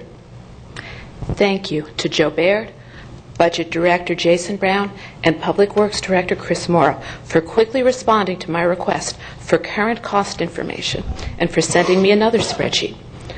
$154,805, according to this spreadsheet, has been spent on Phase 2 of this project. In-house engineering costs are included for fiscal years 2009 through 2011. Curiously, no in-house engineering or other engineering costs were included for fiscal years following, despite changes to the project design. Anyway, without a doubt, more than $328,000 already has been spent on the Oslo Road boat ramp, and you are contemplating spending another $940,000. Indian River County now characterizes this project as improvements, not an expansion, to resource permitting agencies and to the administrative law judge. The administrative law judge ruled, based on staff testimony, that the project as permitted and designed, quote, will prevent an increase in boat traffic from the existing ramp, unquote, and that the current ramp, regardless of improvements, quote, limits the size of the vessel that can launch at the site, unquote. $56,536 of the $328,000 already spent on this project has come from parks impact fees. $470,000 more is slated to come from impact fees. How, legally, can a project that does not expand capacity be paid for with impact fees? Please exercise fiscal responsibility and vote to put an end to this project now.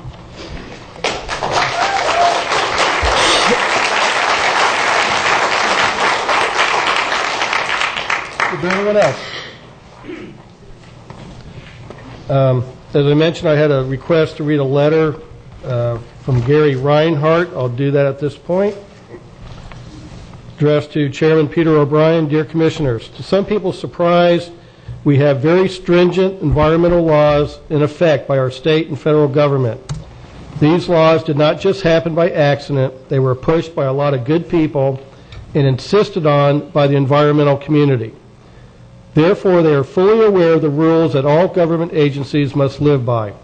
To date, the Indian River County Commission and staff has gone through numerous changes and recommendations trying to cure the pollution problem at the Oslo boat ramp in order to have a small boat facility that can be used at low tide by everyone.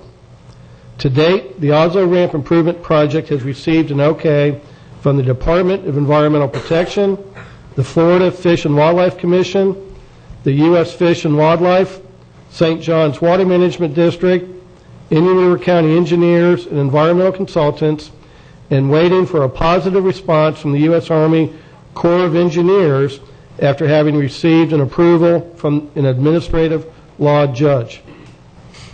The reason for naming each of these agencies and the judge is to emphasize that if any one of this group stated that the county was endangering the lagoon, they would stop the project.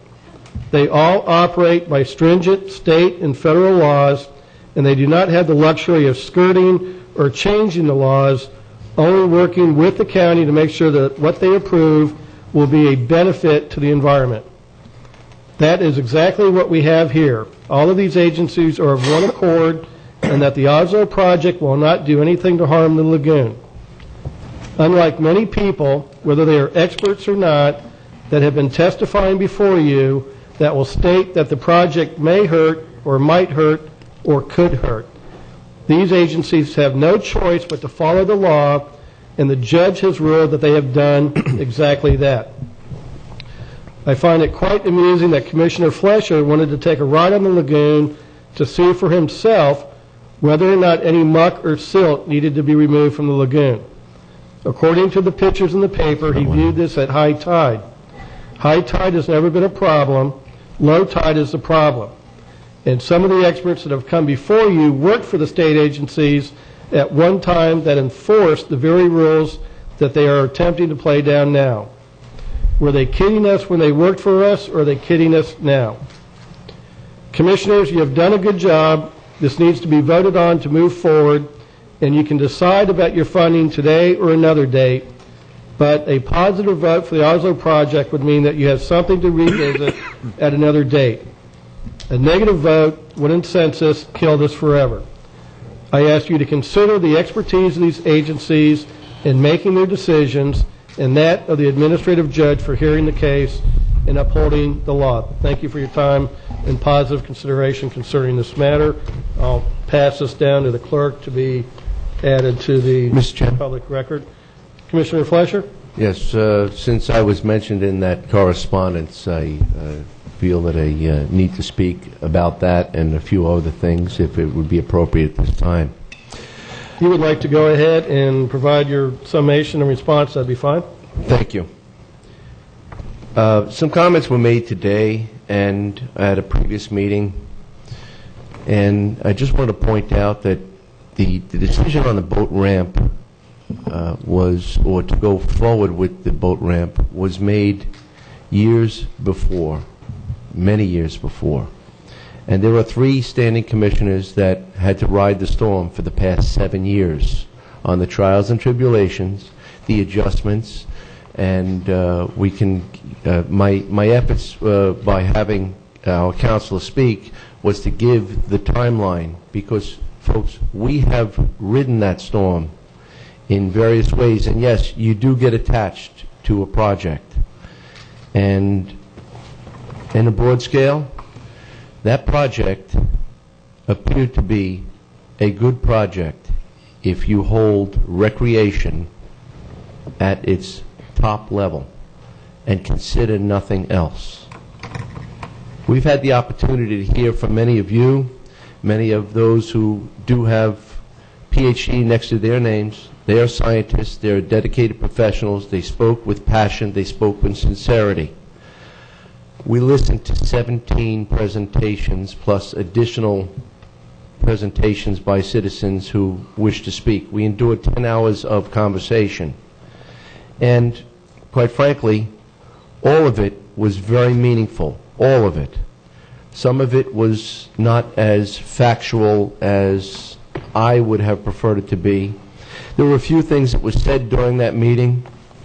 One was about the manatee protection plan, which I believe one of the doctors had mentioned. I did request the attorney to provide the manatee protection plan discussion. Mr. William DeBrawl, our counselor, did provide that information, and it's here if anybody wants to see. We are in compliance, folks, okay? I just wanted to bring that to your attention that not everything was searingly accurate. Are we close to the manatee protection regulation? Yes, but we follow the rule, and we are just underneath the concern level. That doesn't give us an A+ on it, but we are in compliance. A few other things were said. One of the doctors had mentioned something that really struck me and said, "This is a want, not a need." Thank you, Dr. Cox. I appreciate that. That meant a lot to me, and it gave me further drive to reflect and to examine. In answer to Captain Reinhardt's question, I didn't even know he was in the room the other day. I wouldn't know him if he was next to me. What he said about me, interestingly enough, to go to look at the muck, I didn't go look at the muck. I had the opportunity to be on a boat with Mr. Lang Sykes and Dr. Grant Gilmore, okay? And I wouldn't have traded that experience for anything that I did during these past 7 years regarding this project. It was an experience that I can talk about for an hour or so, but I don't think you want to endure that. I will say... It's our turn. You even like that. Keep going, Joe. I will say... Thank you, Jim. I will say... You're going to get 10 hours of Commissioner Fletcher.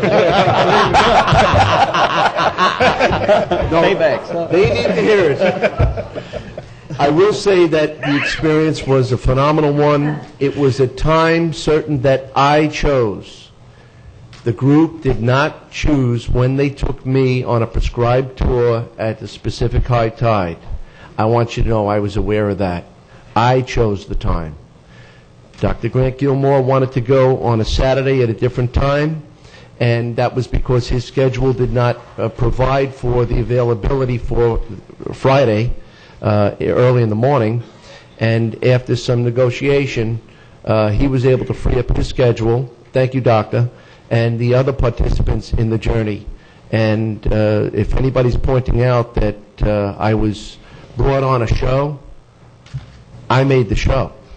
I picked the time, and I went there.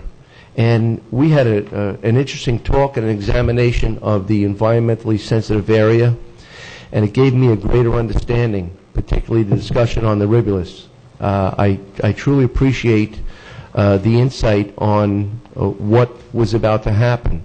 Folks, after all, for many years we talked about, well, we're going to cut out a little bit of these mangroves and we're going to give you a whole island of mangroves. That works, but when you're talking about species being relocated, they don't understand what we did. They chose where they're going to spawn, where they're going to inhabit, and where they're going to survive hundreds of years ago. How dare we decide where they need to live and hope they're going to mate? Because that species may exist elsewhere in the lagoon, but it also exists out of the country. But this is what we have for the rivulets. And to watch these creatures in the holes, the crab holes, and migrate about was an experience. Thank you. In addition, to watch all the species that were having their relationships, we'll leave it at relationships, within the area, was also a refreshing concept. What really took place, though, is while I was there and this was high tide, we were on, I believe, an 18-foot, I don't own a boat, so I think it was about 18 feet. Is that correct? Lang? Is it about 18 feet? Good. It had no problem getting in and out of the lagoon on that ramp. The interesting part is after the tour at the return, there was a young man who had a 23-foot boat, I believe. He had a Pennsylvania license plate on his truck and his trailer, and he said that he had borrowed the boat, and the captain that I was with offered to help him get the boat on. He said, this might be tough, and he said, this is only the second time I've taken this boat out, and he did it swiftly. So if there's any question about the size of boats, and yes, it was high tide, a 23-foot boat went in and out of that slip. Granted, this was an unusually high tide. We had a full moon, yes. It was probably at the 11th hour of the high tide, yes, I agree. But recreation has to be calculated. Recreation has to be safe, secure, and mapped out properly. The survival of species is not quite that simple, and we owe it to the individuals who choose to have their life there a higher level of consideration and concern. I also heard this young lady made a comment about this should be buried. I agree. I am very concerned that we are looking at 3 to 5 years. Who's going to say 3 or 5 years, and who's going to be up here to carry that through? So I do have a concern about that. It either should be up or down, and that's it. And with that,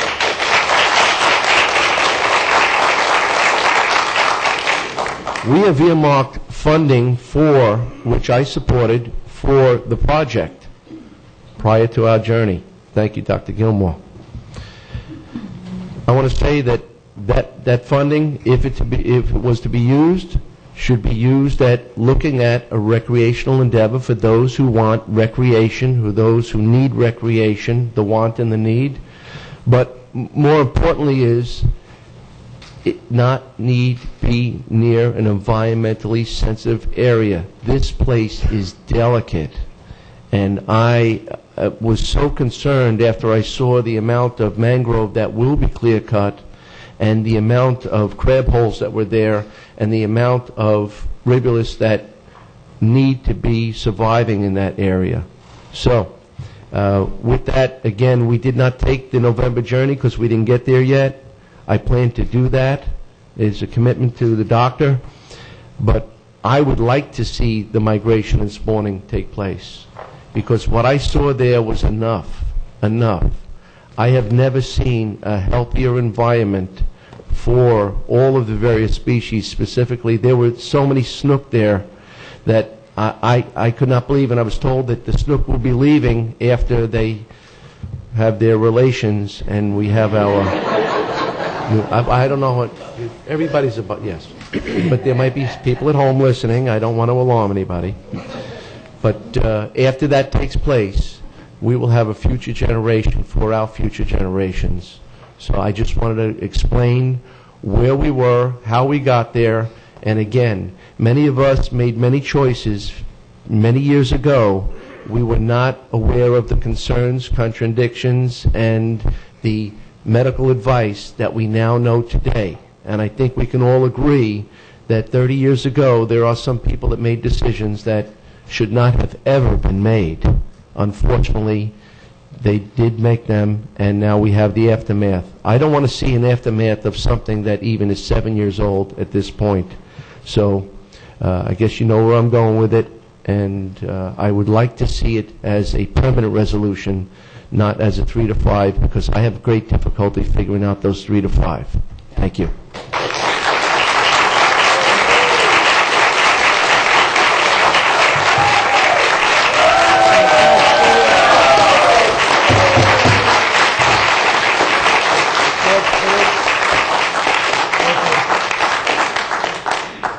Commissioner Davis. You know, I agree with you. Up or down, it's time to move on. And I really do appreciate the passion on both sides. I have been in favor of the project, but there's some few things that have come to light here recently. I did go down and meet with Dr. Gilmore, and I appreciate you taking the time and doing that with me on Friday. And I had a little bit of a different experience than what you had. I actually saw a 14-foot, 6-inch boat, so 14.5-foot with a 15-horse kicker. And the motor. What's a kicker? A motor. Oh, okay. Yeah, sorry about that. A 15-horse motor. And the gentleman, actually, I knew he has gone diving with me. He's a friend of my daughter's. And it was a Friday, and he's in school, but it was a teacher's work day, so he wasn't skipping school. But they went down there to go fishing, and he deliberately pulls backwards out of the boat ramp, and ultimately, as he was pulling backwards with the motor down, he hit bottom and had to lift the motor up and then continue to pull out. Now, again, I didn't choose the time. I basically met there whenever Dr. Gilmore was available. And so, I look at this and the passion on both sides, and I really do think that normally I don't always agree with some of the columnists, but what I do agree with in this instance is one that I think Larry Reisman wrote this morning. Yep. And whenever he mentioned Jungle Trail, I get that. Specifically if you have the opportunity to go north as far as how it looks, but I really get it whenever you drive south with the looks as far as it being different. And one of the things that kind of does bother me as you go down that Jungle Trail south is the amount of no parking signs. And the reason for that, it really takes the public's ability to enjoy that natural resource while they're down there. Right. Charlie Barkwell wrote a letter. I don't know if for those of you may or may not know Charlie. Nice guy, lifelong, born here. The whole Barkwell family, my name would ring a bell if I told you they used to own Miss B's out west of town. And to kind of tie all that together, I think that we can probably get something close enough here. I agree I'm in favor of moving this off center. I think where I am at this point is I want to conserve it, not necessarily preserve it. There's a difference. I think where I am, I don't want to fence it off. I want to keep the public access there. Mm-hmm. Where I am right now is in keeping character of the area down there. I say we take the road out. That way we're not endangering those mangroves. I say we move forward with the program as it is, though, still doing the enhancements, reduce the footprint of it down there, and just make it so that you can get those small boats in and out. That way we have, I think, what everybody's kind of after whenever you want to try to conserve something and still make it user-friendly, so that those people that do launch there have the opportunity to. So that's where I am at the end of the day on this. Thank you, Commissioner Davis. Commissioner Slory. Thank you, Mr. Chairman.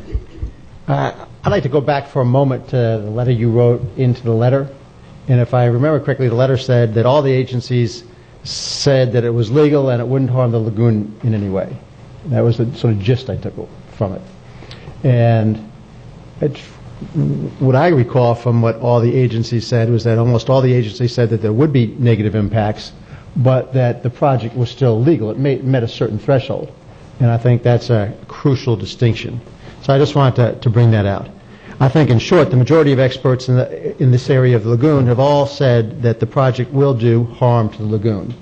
And certainly don't have the expertise to refute that. And most of them have said that the risk is basically too great to proceed. And one of the people who were here 2 weeks ago said that it's easier to protect first than to fix later. And I agree with that. The one that Commissioner Fletcher brought up from Dr. Cox, the project is a want and not a need. And I absolutely believe that. And I voted against a lot of wants in the last 4 years when we had needs to focus on. One of the things that this issue has shown to me is that there's an awful lot we still don't know about the lagoon. And this is reinforced to me almost every hour I spend working on the lagoon. even though a tremendous amount of work has been done on the lagoon over the last years, there is an incredible amount we don't know. And as we go forward, different projects, we don't know yet where the nitrogen is really coming from. I'm believing that nitrogen is causing problems, but we don't really know where it's coming from. We don't know how much nitrogen is coming through each one of the relief canals. I mean, there's just so much. It's amazing. I will note that I agree with the speaker who talked about the use of impact fees for this. I don't see how, during this discussion, when we've talked about not increasing capacity, I thought 10, 20 different times, that we could possibly use impact fees for this. But that goes again back to fiscal responsibility. And I believe that the lagoon is in bad health, and that with the limited resources available to address this issue, we need to spend every available dollar on projects which we know will help the lagoon, and not that maybe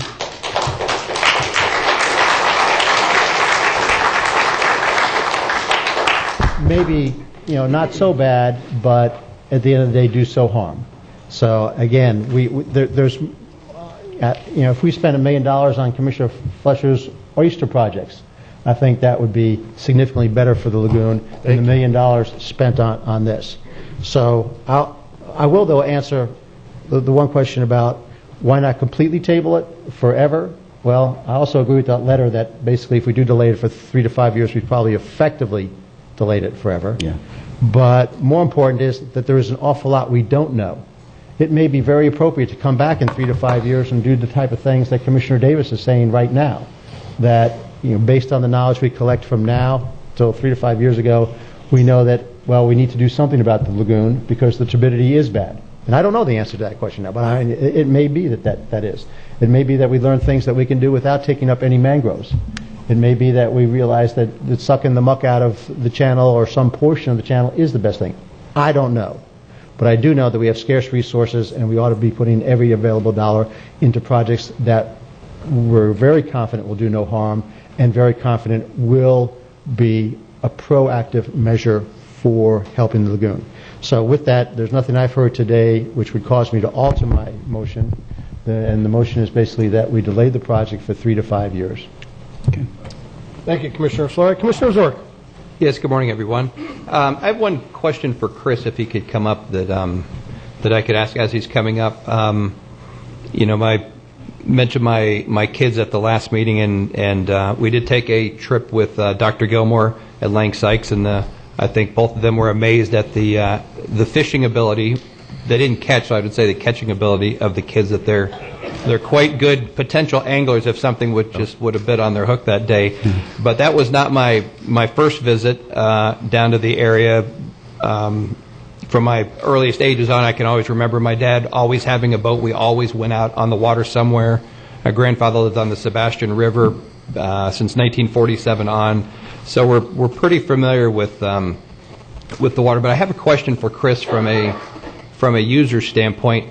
Starting from the South County line and counting the Oslo boat ramp, how far north do you have to go to a county-owned and maintained ramp access to the river? I know the city has some, and I know in following some of the city talks, there's a lot of non-city people using and burdening the city ramp side, and they pick up the cost to maintain, build, all the other things for and they're great ramps, don't get me wrong, but from on the county side, starting from St. Lucie going north, how far do we actually have to go after Oslo to actually get a public access point? Is it Wabasso, or how far do you have to go?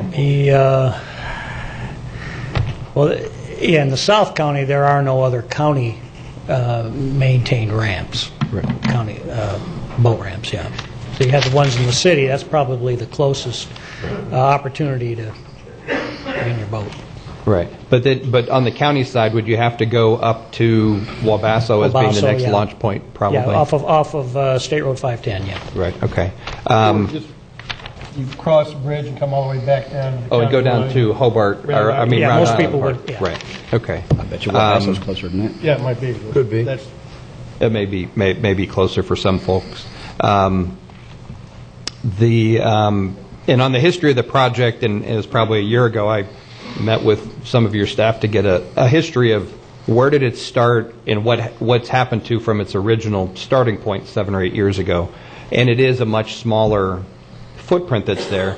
But some of the, having younger kids, and somebody's going to laugh when they hear this comment, when you have I don't want to say a park-like setting, that when you look at the cost of the dollars for the off-site mitigation, which I think is, in hearing from some other folks, is probably maybe twice as what our initial estimate is, the cost for the dredging, the other improvements, we could be at $1.5 million plus, and we don't have raccoon-proof garbage cans, and we don't have restroom facilities, and we don't have a park bench, and we don't, on the plan I think there may be a sitting area, but there's no convenience features that you would see with a project that at least costs that much. But it's just because it's not there, it's not in the scope.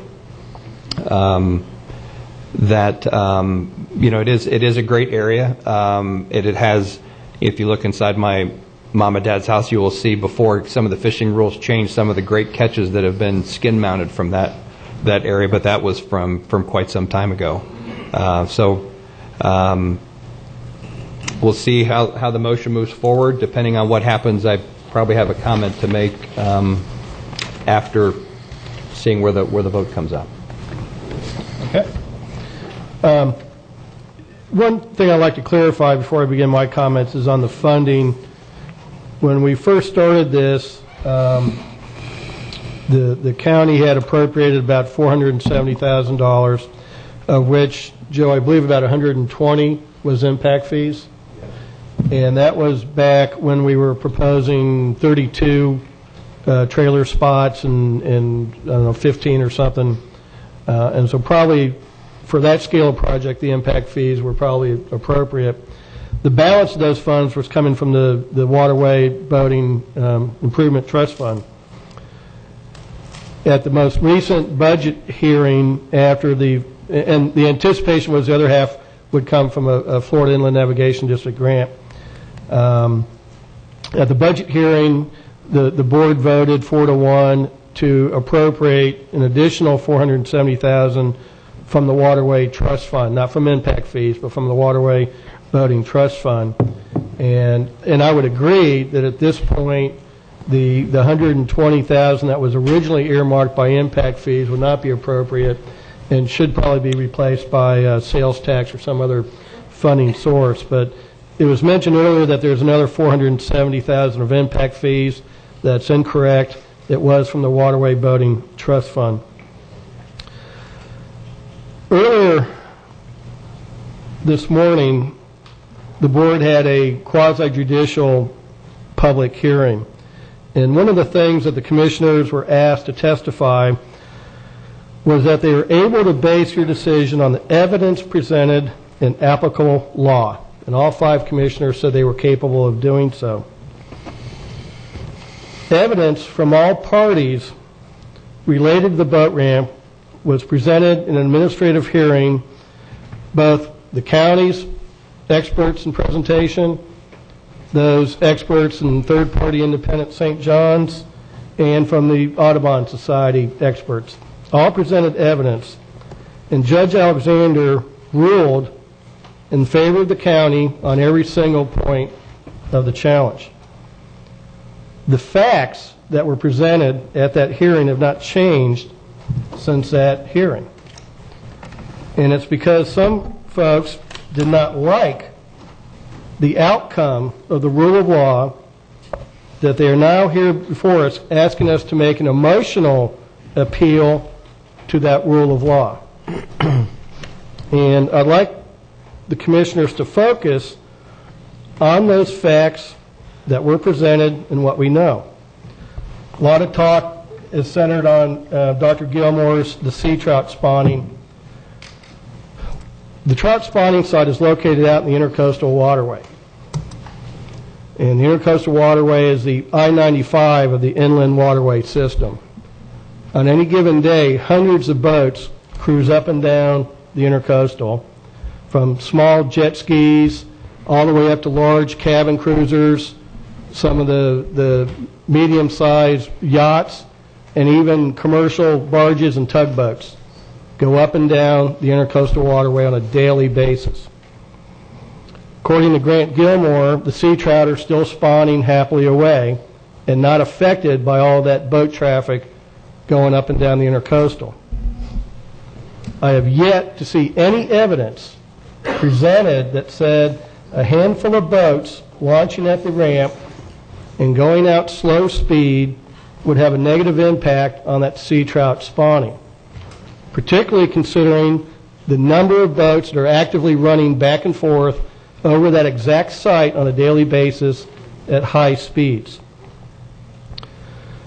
As far as the channel and the muck removal, the often quoted July 6, 2010 letter from the Florida Wildlife Commission does state, we recommend that the dredge depths be limited to the removal of the muck, which should improve water quality for this area, while still maintaining access for boats that are of appropriate size for the surrounding waterways.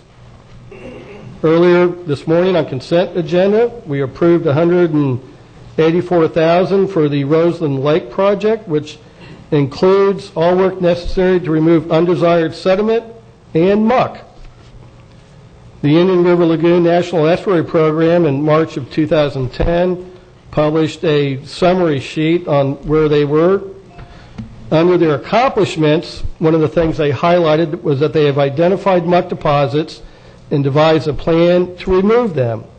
They then highlight the successful muck removal projects at Melbourne's Crane Creek, Turkey Creek, and the St. Sebastian River muck removal projects. And under the needs going forward, they highlight the fact to continue to remove muck from the lagoon and its tributaries. The Indian River County Fine Commissioner Paul Drittenbass was quoted as saying in relation to the Brevard County muck removal project, the lagoon could recover almost overnight if you get a clean sand bottom again, with shrimp and crabs and oysters coming back along with seagrass and game fish, quoted Indian River County Fine Commissioner Paul Drittenbass. Mark Perry, the Executive Director of the Florida Oceanographic Society, and I believe Scripps ran a poll last year they listed about 10 or 12 people and asked for a poll who they thought was the person doing the most for the Indian River Lagoon, and I believe it was Mr. Perry was the runaway winner. Mr. Perry says, muck is definitely something that should be on everyone's radar. Muck can impact the estuary just as badly as nitrogen and phosphorus. It kills the seagrass by blocking out light and literally chokes oysters to death by denying them oxygen. And then finally, Dr. John Treffery, the professor of marine and environmental systems with Florida Institute of Technology and is a world-renowned expert on sedimentation, stated there's been an incredible expansion of muck since he came into the area. It is like a cancer that has been spreading. Treffery said besides clouding the water column and continually releasing nutrients that feed algae blooms, muck accumulates toxins and contains bacteria that deplete oxygen levels in the lagoon. It smothers all life forms other than bacteria. Wherever the muck is, all habitable life is gone. And I believe the same goes through turbidity. Dr. Gilmore has stated that he believes that a shell road running off in the lagoon only provides calcium carbonate, which is actually beneficial to the seagrasses, and it's just Florida being Florida. If this were just truly a complete 100% shell road, I would agree with that. Unfortunately, the marl that goes down on dirt roads also has a high component of silt and clay. And it is these fine sediments that float off and float into the waterway, blocking sunlight to the seagrasses, which is the number one issue for seagrasses. You kill a seagrass by blocking sunlight to it. There's been a lot of concern about whether the ramp will bring additional boat traffic. Again, Mr. Drittenbass, our fine commissioner, relayed to me in a personal communication that he does drive his boat at high speed through this area, and that he's opposed to the proposed slow zone because it will inhibit his ability to run fast right through this very sacred ground. We heard Captain Yano on the 7th testify the same thing, that he does also run his boat at high speed through this area. And Mr. Yano testified that if we have a public hearing to move forward on restricting the speed zone to slow speed, he and many other boaters will show up to oppose it. So apparently there doesn't seem to be any damage to the resources there in this area by high boat speed traffic. Mr. Yano and Mr. Sykes have made multiple trips to the area, showing people around, Commissioner Flesher, Commissioner Zork. And I don't believe at any point in time while they were on those boat trips did they think they were doing damage to the resource. But there they were, motoring around this very area that we're so concerned about.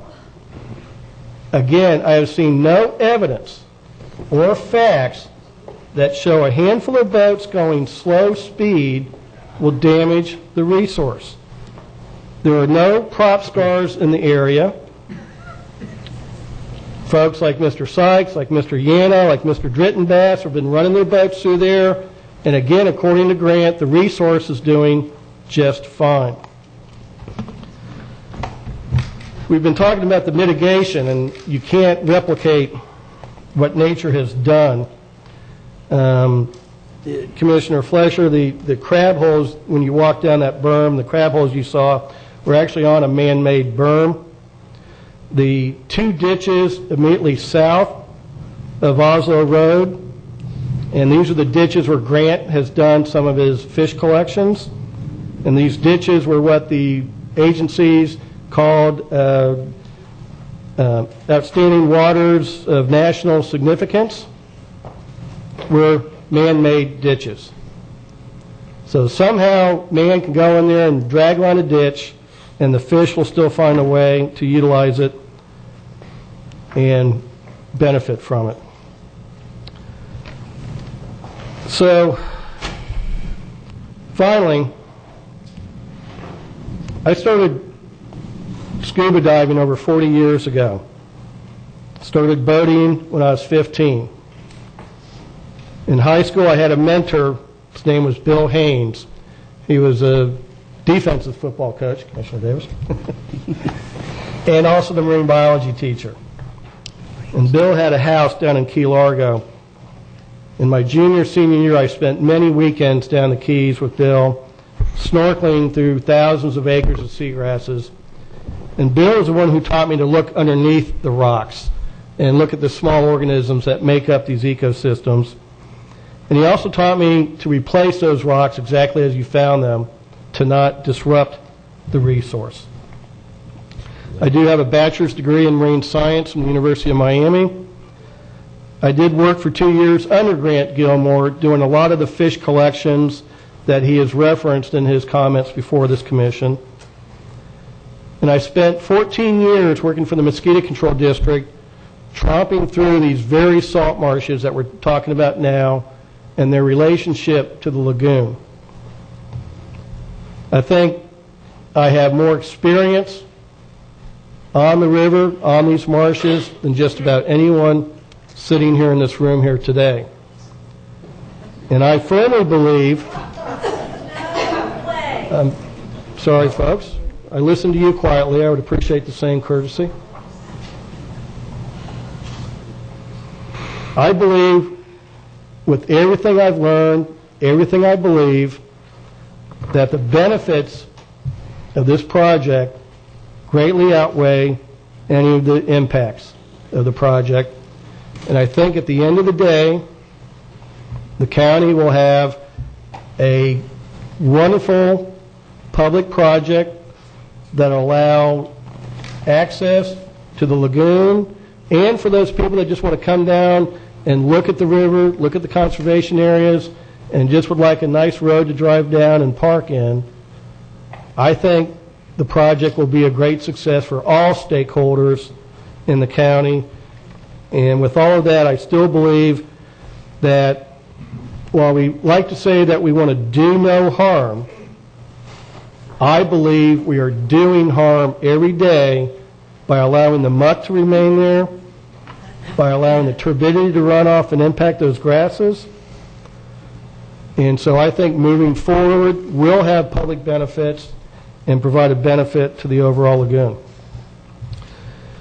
And I think with that, gentlemen, we've heard the public comment. I think we've all expressed our opinion.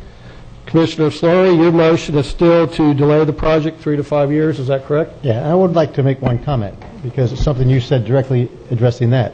You said that you discussed basically a quasi-judicial matter that we took up this morning, and the idea that this vote should be based on facts. But I just want to note that the matter before us today is not a quasi-judicial matter. I'm fully willing to grant that what we can do is legal. That's not the issue today. The issue is more a matter of policy, and we're sitting here as policymakers, not as judges. And I'm glad of that, because often I don't have the wisdom to be a judge. And I can grant everything that you said about the project may even be good for that area, but it still doesn't say that there might not be a much better way to spend this $1 million to bring back the lagoon to health.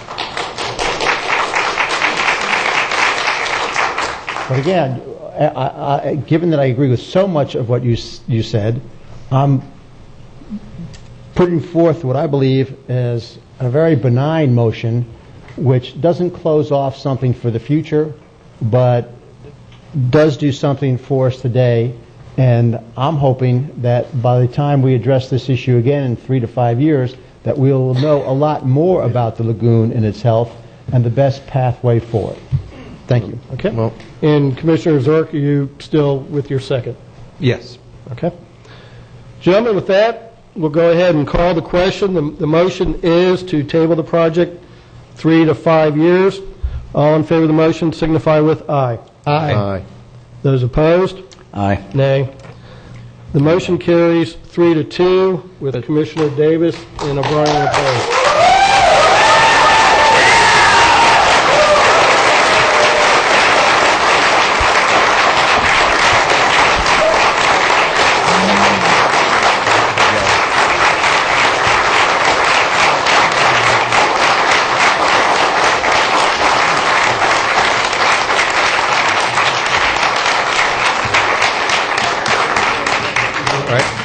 Yes, Mr. Chairman, two things. One, I'd like to see if they could stay till they hear the update on the FMPA, because I think it's a very important issue. But more importantly, after going through this, kind of the Oslo boat ramp has been an area of discussion pretty much since I came into office. I followed it over the years, and I do think that there is a need for access to the river by boaters, just not in the Oslo area because of the critical habitat that's there for the other fish.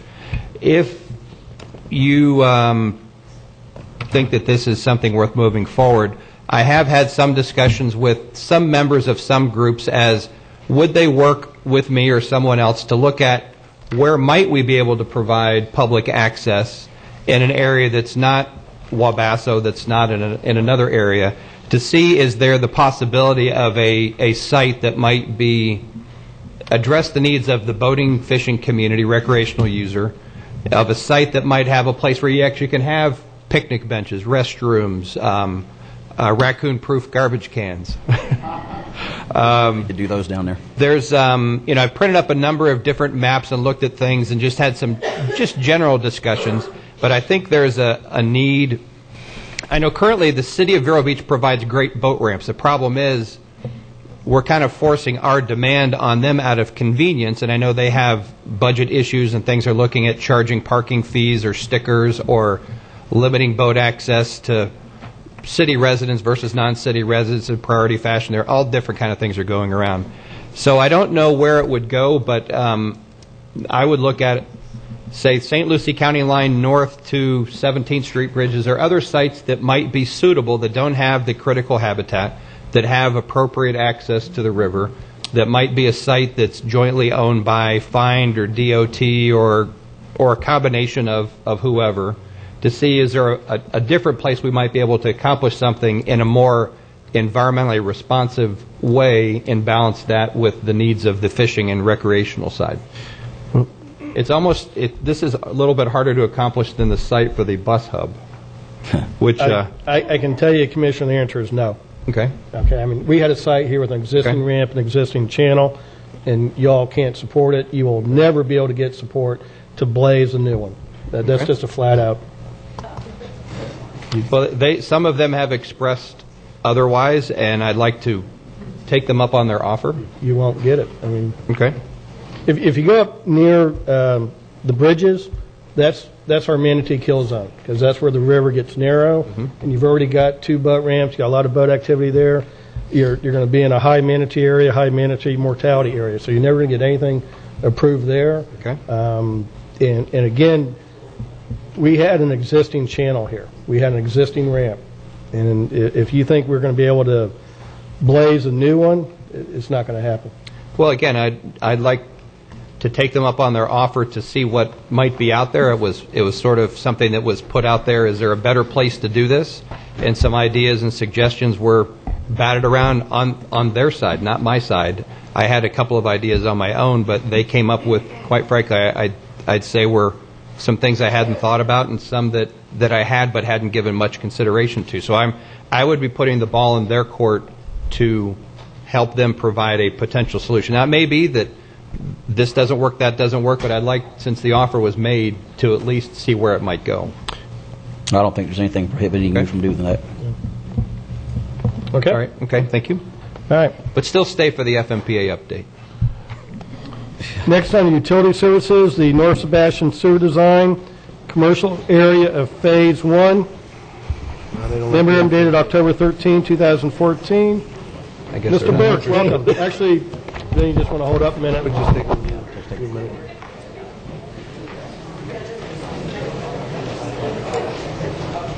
Doesn't appear the FMPA promise really excited. Yeah, well, I'm going to do the same thing. We'll just go ahead and take a 5-minute break. Yeah. We might get done.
Call the meeting back to order with the utility services, the North Sebastian Sewer Design, Commercial Area Phase 1, memorandum dated October 13, 2014. Mr. Burke, welcome. Thank you, Chairman. For the record, Vincent Burke, Director of Utility Services. Just a slight recap on the history with this project. It actually started back in 2013, but more recently, in the September meeting, on September 16th, the Board of County Commissioners approved Work Order Number 7 with Mass-Moeller and a new ILA agreement that was contingent upon approval by the City of Sebastian. The City Council had their meeting on September 24th, at which time the matter entertained some discussions. I was unable to attend that meeting. Arjuna Varagota of the Utilities Office and the engineer, Mass-Moeller, was available for comment. The City Council had some questions and comments. They decided to table the matter to some future time for the October 8th meeting. In between the September 24th meeting and the 8th, I took the opportunity to meet with 4 of the 5 City Council members to try to address any comments and questions that they had. I was unable to meet with Vice Mayor Hill, but I did meet with the other 4 council members. And then again, I went up on the 8th to discuss the matter. The chairman was also available at that meeting to hear some of the comments from the City Council. And at the crux of the matter was the fact that they were, I think, having some problem with financing the 40%. Initially, it was a 60-40 split based upon a aggregate that was determined based upon the construction cost, the proposed construction cost of the project, about $2.1 million, versus the ERU designation and the aggregate percentages that came to a 60-40 split. So we have in front of you the backup, which details some of the options which are presented for consideration and discussion today. And those options are to direct staff at this point to terminate the project. No further action will be necessary or taken from staff at this point. The second option for consideration is to direct staff to work with the engineer to pull out the City of Sebastian portion of the project and just concentrate on the commercial-only sector of the unincorporated part of the county. Or the third option is to then include some of the residential portion of the project, and we can show a map here in a few seconds to show that area. Option 4 is to direct staff to continue ahead with the original commercial area, both within the City of Sebastian and in the unincorporated parts of the county, the north part of the county, with the full financial burden of the design effort, which is approximately $155,000 for the utilities department to incur that cost. Or the fifth option is, since the City Council, at its decision on the 8th, it was a discussion-only item on the 8th. They did not make a formal decision. Direct staff to wait until such time as the City Council makes a decision. Their next meeting is held on November 19th, 2014 at 6:30 p.m. And with that, I can certainly bring up a map which indicates the area that we had been talking about, just to show in a little bit more detail what we were talking about. Again, these are the blue areas. The red line, which is a little bit hard to see, indicates the City of Sebastian designation versus the unincorporated parts of the county. Most of this area is looking at the US 1 right-of-way to pick up sewer service for the large commercial properties, and in the presidential streets of the Davis Street Central Sewer Avenue. Again, there is approximately 292 ERUs, potential ERUs, that could be connected with this project. Again, the rough construction cost, proposed cost, is about $2.1 million. There's 2 benefits that had been talked about in the backup on page 172. One, from an environmental standpoint, we've heard a lot of discussions recently about the dissolved nutrients going into the waterway, is to try to offer a centralized sewer system to remove some of the dissolved nutrients, the TN and TP, from entering the waterway. In some cases, the water table is pretty high in those areas, but also the economic perspective. Right now, there's some constraints to the commercial areas along US 1 and in the Central Street, Davis Street area, constrained by some of the septic tank regulations and Department of Health regulations. So therefore, it's staff's recommendation to choose option 4, which is to continue ahead. And certainly, I'm available for any comments or questions that the board may have. Questions of any? No, just I really appreciate the fact we're moving forward with this. To get these.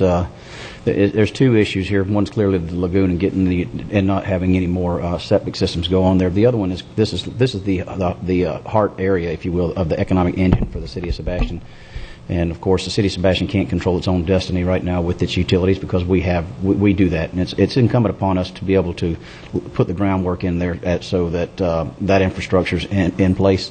And I think we ought to continue under that same mindset with, I appreciate you're coming up with a 60-40 split and that kind of stuff, but, we didn't do that whenever we were designing the the aerodrome's water system, for example. That's all. That expense of the design and everything's baked into the project, and I think that's the way it should be.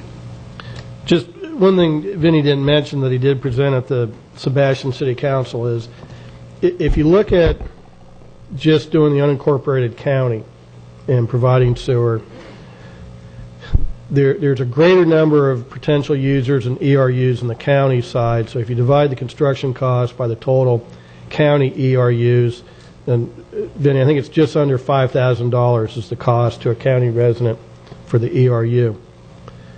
And if you look at the construction costs within the city of Sebastian, there's a lot fewer ERUs, and that ERU charge for Sebastian resident is north of $11,000. And then if we combine the two, basically the county starts subsidizing the city, and the ERU cost averages out to about $7,000 per ERU. So what we're really asking county residents to do is to pay $2,000 more to afford a city of Sebastian resident $4,000 less. And, you know, I can make that argument to the county folks that it's important to have the full system and the lagoon and stuff, but it'd be nice if the city were participating with the design cost to show they have some skin in the game. I have a hard time telling those people you're paying $2,000 more and the city doesn't want to participate. And, you know, it was a pretty small. Vinny, what were we asking the city council about? $65,000 is their 40% of the design. About $62,000. $62,000. So, you know, for a little bit of upfront money to show they're partners and moving this forward, you know, then we ask the county people to pay $2,000 more each. I can make that argument a little bit better. But just to say, city council doesn't want to participate, and we want you to pay $2,000 more to lower their cost, I don't think is fair. That's just kind of how I look at it. We could approach that. We could divide. I think one way to approach it is we have to have the city council has to approve if we do an assessment project. What we're doing here is designing it so that we may be eligible for grant money with the state. That's part of our priorities. But we also, the city of Sebastian has to approve their own assessment role. We can't. We have to take it to them, and we've got an agreement that says they have to approve it. It's kind of backward. So we could have that unit cost be different than our unit cost in the unincorporated area, because you have to do the assessment role in the unincorporated area. All right. Well, if we can do that to where we're not asking the county people to subsidize it, then I'm good with that. Well, Commissioner, Chairman, I understand what you're saying. I'd just assume not have a us against them mentality kind of thing in this by saying that yours is going to be different. This is a countywide system. It's about like saying, okay, I get your point, but this is going to be hard enough to move forward with this is going to be hard enough to move forward with an assessment, and I can hear the arguments already, against it, and I get that, and to have some differentiation whenever it is the county's system, I would much rather, and as I understand it, even after speaking with some of the representatives, city council members of Sebastian, they want to take the $100,000 that they have set aside, I guess, from their CRA and actually help people implement the hookups, and so that's where they would rather, and I get that. I mean, that's going to be the hardest thing for a lot of new businesses, and that goes back to doing what's right for the environment and then doing what's right for business in this commercial area. So I would rather not, and I don't. If I'm in the minority, so be it. It wouldn't be the first time today. And that's the question before us today, right? So, well, I mean, I'm happy to.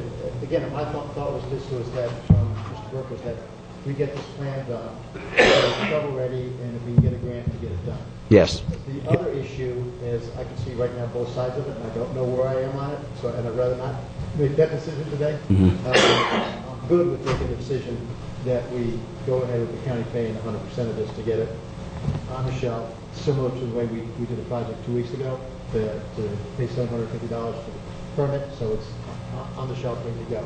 Okay. So I agree with that then. I'm good with that, and I just assume hold off the other decision for another day. Because the Is grant that language because you haven't fully recovered from your case of fallitis? You just don't have that strength? Most people don't understand the problems and difficulties. I mean, you appear to be fully recovered from a case of colitis, yes. but sometimes there are some sort of nagging Is it like this, your arm things will that go slow straight? down. Well, you know, and I just hope that none of you get a bad case of fallitis this fall. Well, thank you. We'll try to stay away, Commissioner. Yes. Commissioner Zork, comment? Oh, I think once it's shovel ready and permit ready to go, once we go grant shopping, the whole financial side of it should change dramatically. And then we'll evaluate it once we see what we can potentially get from a grant side. I agree with Chairman O'Brien's that there is an equity, but that may be able to be reconciled depending on how our funding sources come in. And then the actual TAP and the ERU cost is going to be the same across the board from that standpoint. It's just the getting the system connection ready is where you have the difference between the city and the county side. But I'd like to get it approved, have it shovel ready, shop for the grant side, and see what we can come up with, and then we can look at the numbers at the end. Okay. Mr. Is Chairman? there a motion? So moved. Second. Mr. Chairman? We have a motion from Commissioner Davis, second from Commissioner Zork under discussion. Commissioner Fleischer? Question to council. Is there anything to preclude the city of Sebastian coming in on the 11th hour? Not that I'm aware of. There would not be any constraints with the granting process if they did suddenly have an epiphany of action? Work with staff in that effort. Sure. That would reduce my concerns that I would have shared with Commissioner Davis, but I believe that I believe that there might be a positive vision throughout this process as it moves along. So I'd be in favor of the motion. Okay. Is there any comment from the public on the motion? Yes, ma'am. Please come up. Sharon Kohler, 545 Honeysuckle Lane, Vero Beach. The other times I usually have something that I understand about it. I don't know anything about this, but I was wondering if one of the ways to ask Sebastian to be involved, if there, do I understand that a resident has to pay $2,000? It would be basically anybody that tapped into it. Okay. What about if it's suggested to Sebastian that they subsidize some of that? So rather than putting money into the project, that they give those residents some kind of That's a kind of their credit? thought process. They have about $100,000 set aside through through a CRA, they called it. Okay. And so that they're thinking in that line. Okay. Thank you. Okay. Any other comments? Motion by Commissioner Davis, second by Commissioner Zork to approve staff recommendation of option 4. All in favor signify with aye. Aye. Is there any opposed? That carries 5-0. You can keep going. Moving to county attorney matters. All aboard Florida draft environmental impact statement update. Memorandum dated October 13, 2014. Mr. Reingold. Thank you to the chair and to the commission and the rest of you who stayed after the Oslo boat ramp item and those watching at home. This summer, the Board of County Commissioners had requested that the county attorney come back to the board after the draft EIS was released and give kind of an executive summary and update of our initial review. On September 19th, the draft EIS was released, and we have been working hard with our outside counsel, Brian Cave, and also with our outside consultant, CDM Smith, and Jill Grimaldi is here, and she's been working very hard with us on this, plus also with staff, Stan, Roland, Chris, David Scriber, just everyone's been pitching in the review and coming up with comments and issues. So at this stage, pursuant to the board's request, essentially giving a brief overview of the review so far. Essentially, we've been able to identify a number of potential deficiencies in the draft EIS. It's raised some significant fundamental issues with regards to how the the EIS was prepared and whether it was even an adequate draft EIS. We are continuing our investigation, and certainly just the comments we're making today may be supplemented in light of the additional things that we discover or come up with. But in the memo I presented to the board, I identified, and I say I, but I certainly want to make it clear that it was certainly a group effort between all of the folks that I've mentioned. And identifying at least some of the issues that we thought were important to raise, starting off with cumulative and secondary impacts. Did the draft EIS properly address those issues, certainly in light of the Trial Rail project or the amount of real estate development that's going to be in conjunction with All Aboard Florida, or certainly with regards to the intended use of over 250 acres of property in Brevard County. Essentially, the draft EIS is supposed to not just look at the project as a whole itself, but certainly also look at the cumulative and secondary impacts, and those are certainly three of the other areas we thought should be explored or examined. Also, alternatives. Was there a proper examination of the alternatives? And I think the question there is really, was the very narrow scope of the perfect and need appropriate in light of the overall agency objectives, or was it okay to limit it to essentially the very narrow scope of objectives of the private parties seeking the RIF loan? Construction schedule is another issue. Did it properly examine or set forth the construction schedule? I can tell you right now there is no construction schedule in there. We don't know the location of staging areas. There's just a lot of blank in the document with regard to the construction scope. Is build year appropriate? I mean, now we're talking no longer about 2016, but maybe 2017. Geographic nature and scope. Did it properly examine the impacts of this from a geography standpoint? There's a lot of discussion about the impact within the corridor, but it doesn't appear to be addressing issues outside of the corridor. For example, the impact of roads and in other issues that we may have to address outside of the narrow scope of the right-of-way that is the FEC Railroad. Is the train service projections appropriate and adequate? They have an estimate of 3 hours and 15 minutes, but is that really realistic in light of how they're going to be traveling from Miami all the way to Orlando and the areas they're going to travel in? And that really comes down to the issue of benefit. They talk about in the draft EIS the costs and the benefits. We've been certainly focusing on the costs and the impacts and the nature to mitigate it, but certainly the issue that All Aboard Florida has raised is this wonderful public benefit that they've got this specific window of ridership that they need to hit around 3 hours and 15 minutes. And I think there's a definite question as to whether they've adequately presented the benefit of the project. The other issue is freight traffic. Have they adequately presented what will be the impact in conjunction with freight?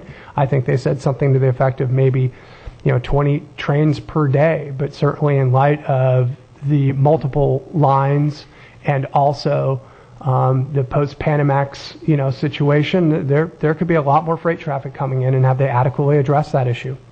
Environmentally, wetlands, transportation, such as road closures, noise and vibrations. Again, back to the, have they done the appropriate testing and methodology? Have they looked at this sensitive areas that might be hit by like a school or some other project? Have they identified properly all our cultural resources, our historical resources, our archaeological sites? Visual impacts. Have they really addressed what the visual impacts are going to be, and what the parks that are adjacent to the railroads and, ugly tall barriers and fences that would be associated with that? I mean, these are just the issues that we've identified so far as part of this. And so thus, as I said at the beginning, I think we've certainly raised some questions as to whether this was fundamentally sound and an adequate and appropriate draft EIS.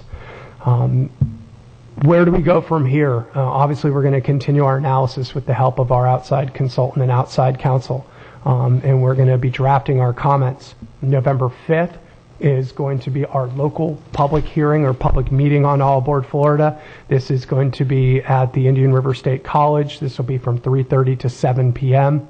I know there's been a lot of talk about what this is. As I understand it, it's an open house format. There will be comments presented. There will be a court reporter who will be willing to take down and transcribe the comments you may want to provide verbally. And then after that, we will be looking to provide a full-scale comment to the Board of County Commissioners on November 18th for your review and approval, and certainly for your questions if you have any. And that way we'll have your blessing as we move to present that and submit it with FRA by the December 3rd deadline. And with that, I turn it back over to the Chair and the Board for your comments. Dylan? Dylan, the only thing I have, I guess, is we passed a resolution saying that we're emphatically against all aboard Florida. We had a little discussion on, how much funding we're willing to commit to trying to shoot this thing and kill it. Would the November 18th meeting be the appropriate time to follow up where the consultants will not only have a detailed list of comments, but also potential suggestions of how to stop the project and some estimated costs that might be needed to accomplish that? We'll be happy to bring that information back to the Board on the 18th. Yeah. Anyone else? Is there any comments from the public? All right, so Dylan, we will look forward to that update on the 18th. I imagine that might be a little bit lengthy. Joe, if we could watch the agenda on the 18th, and we'll get through that. Will do. Okay. That takes us to Commissioner matters. We pulled my item. So Commissioner Zork, an update on the October 16, 2014 Florida Municipal Power Agency meeting. Commissioner Zork. Yes, good morning, everyone. Last Thursday was the monthly annual board meeting of FMPA, and a few sort of off-agenda items came up that were just noteworthy. Actually, this one was on the agenda. Their Compensation and Review Committee has chosen to make the head of their agency now receives 11 weeks of paid vacation. And they said he's doing such a great job, and he's done such a great job, and they're getting a bargain for his services. And based on the conversation, it sounds like he's getting paid about $350,000 a year. Now he's going to go from 6 weeks to 11 weeks of paid vacation. I think if he doesn't need to be there that much, that either he needs to reduce his fee or something. But the reason I'm mentioning this is because it kind of shows the mindset of the room of what they think is important and what they don't think is important. But the most profound statement that was made by this year's chairman of the FMPA group of the municipal members is that he referenced Pilar Turner's question from the last meeting, where Pilar was the only board member that questioned some of the budget items. Their budget's about $600 million. Pilar asked a number of pointed questions which they did not really answer at that particular time, but the chair said, we passed a $600 million budget, and I'm not really sure exactly what's in it. And this is the guy that's this year's head of the group. So you have a head of the association who now is going to be gone at least 11 weeks out of the year, because if he's asking for 11 weeks, my guess is he plans on not being there for 11 weeks. You have the other person that is the head of the group this year that doesn't understand what was in the $600 million budget that they did pass, but they didn't have any problems with passing OUC proposed rate changes that's going to look at a potential up to a 10% rate increase on OUC's cost to produce power, which we know that will flow right back down into City of Vero Beach costs, because that's sort of one of the partners in the FMP agreement. So I've got the time marked on the tape if you really would like to see the discussion on the 11-week issue, which I thought was they said he is available by phone when he's gone, and that he's done such a great job, and they want to kind of reward him. That said, they're not paying him any more money, but if you're paying him not to be there, then he's not bringing value to the association, I don't think. I think the key thing that this just goes back to, that Florida Power and Light, Duke, Progress, all the other private entities, or if you're AT&T or Verizon or anybody else, you have PSC oversight. There's no legislative oversight to any of FMPA's activities. They kind of run by those who show up in the room to vote, or those who call in, and they have a vote tracking system. But they don't answer to any outside party for anything. Once you leave, once it's outside the room, you have no effect on them. So I think on our legislative objectives, we should look at legislative oversight of FMPA. I don't know exactly what it would be yet. I think there may be some things that might come to surface here in the near future. but I think I'd like to see about adding that to our legislative objectives. I do know that Senator Negron, Altman, and our Representative Mayfield are very keen on the issue, but they need to have something that reins them in. I went to do the normal hello, thank you for doing a great job to the audit team. They were actually not there this week. They were out doing something else, so I usually just say hello to them while I'm there. But they weren't present this week. So that's sort of the report. Again, just you sit in the room and you're just sort of astonished as you hear how the conversations go back and forth, that if Florida Power and Light was going to spend $600 million, and they actually brought up the natural gas lease partnership that Florida Power and Light wants to do, I believe, with Oklahoma, that they have to ask the PSC, can they use $600 million of their own money to go invest in natural gas wells to have a readily available fixed price for natural gas? They have to go to the PSC and ask for permission. The FMPA asks nobody for permission. Nobody oversights them, and I think that would be a positive step. Thank you. Any questions of Commissioner Zork? No, but I do appreciate you being the point person on this. This has been, first of all, there would be sunshine issues perhaps if we all went over there at the same time. And I think this is a prudent expense for the taxpayers to be paying for that trip for you to go there. When do we expect to hear back from the audit? Is there any? It'll come out in a couple of phases. They'll have a preliminary review that they present to FMPA. It's like, this is what we think is going on here.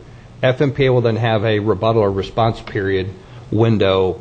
Then they will take and revise their report based on information that was provided.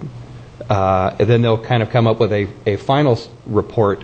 There was some question of timing of when would the final report be out by the December 31st deadline.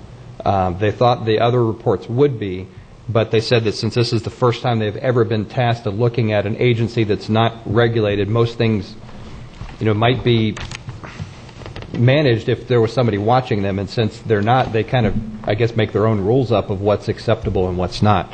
So I think we'll have to just see. And then there's also a monitoring period. Once they're under this, they come back and they look, did they correct problems? If oversight was needed, I guess they could recommend oversight. There will be a audit committee hearing on this, and I think we need to have some presence when that moves forward. Who is the audit committee? The audit committee, well, there's 3 auditors that are there from the Auditor General's office. The audit committee I don't believe has been established yet. I know Debbie Mayfield, a representative, has asked to be part of that.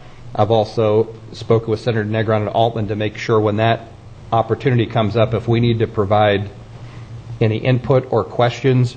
I think there is some members that the audit team would like to speak to, but the people they'd like to speak to aren't bound to speak to them, and they could be called and asked questions by the committee chair, basically like a subpoena type request to appear. Okay. They had some, I didn't ask it, but they had asked, did I know anything about some particular things that had taken place, and I said no, but there's probably only 2 people you'd need to ask, but they're not able to bind them to come in and ask them. But when it goes to the next part, they would be. Okay. Okay. And another $54,000 today will pass through the taxpayer or the ratepayers' hands of the City of Vero Beach Utilities on its way to $22.5 million this year in extra rates. You mentioned a comment about OUC having a 10% rate increase. Right. What was that, if you could clarify? I think they have 3 different kilowatt production costs, and they brought forward FMP accepting the proposed increases in those costs of producing power. Why they're tiered into 3 different groups, some where it had a higher percentage than others, but it looks like the average was going to be about 10%. I think their OUC is finding itself constrained with the cold fire EPA compliance rules, and that's, they didn't say that, but my guess is anything that's fired by coal is under much more pollution scrutiny, and that may be some of the effects of that. And when would that 10% take effect? Actually, I believe it goes into effect almost currently. Okay. They were more or less a budget adjustment, so I know it goes through September 30th, 15, and I believe the effective date was when they adopted. Okay.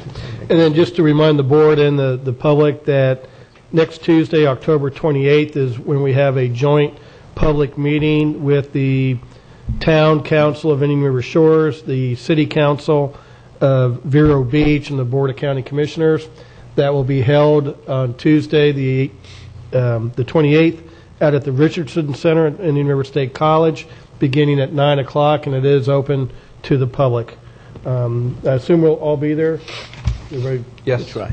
Okay. So hopefully we'll have a quorum on our side. So. And I think when the discussion comes up of what OUC is offering to bring to the table, they need to reflect what their recent changes, because if they're looking at what they can do or can't do, I think has just changed a significant amount. Right. Okay. Very good. Thank you, Commissioner Zork. Takes us to special districts and boards, the solid waste disposal district. Mr. Chairman, I'd like to move the approval of the minutes of the September 23rd final budget hearing and the regular meeting minutes of September 16th and 23rd. Okay, regular minutes of the 23rd. Regular minutes of the 16th and 23rd, and the final budget hearing of the 23rd. Of the 16th. No, I think it's the 23rd. Well, it says, I think it was a misprint on the agenda, and the actual final budget meeting minutes are September 23rd, if you look at the backup. Yes, the approval of the minutes for the 23rd final budget hearing. It should have reflected 23rd, not 16th, Mr. Chairman. I thought our final budget hearings were Wednesday the 10th and Tuesday the 16th. Yeah, I thought so too. Well, it's on the... My copy's slashed out. Because we moved it from the 17th to the 16th because there was a FAC policy conference on the 17th, 18th, and 19th. Okay, then I'm going to move the minutes of the two regular meetings and table the minutes of the budget hearing, because the paperwork for the budget hearing has the 23rd on it. Okay. And let the clerk, ask the clerk to correct that for the next meeting then. Okay, so this is item 2, the regular meeting of September 16, and 3, the regular meeting of September 23rd. I'll go ahead and second those two. Is there any discussion? All in favor signify with aye. Aye. Any opposed? And we will table the approval of the minutes of the final budget hearing until we get clarification. I got on the phone. It was September 16th, the final budget hearing. Okay. I don't know who slashed our numbers out, but they've been... The question is, do we want to approve it when it's before the public is the 23rd on the agenda, or do we want to...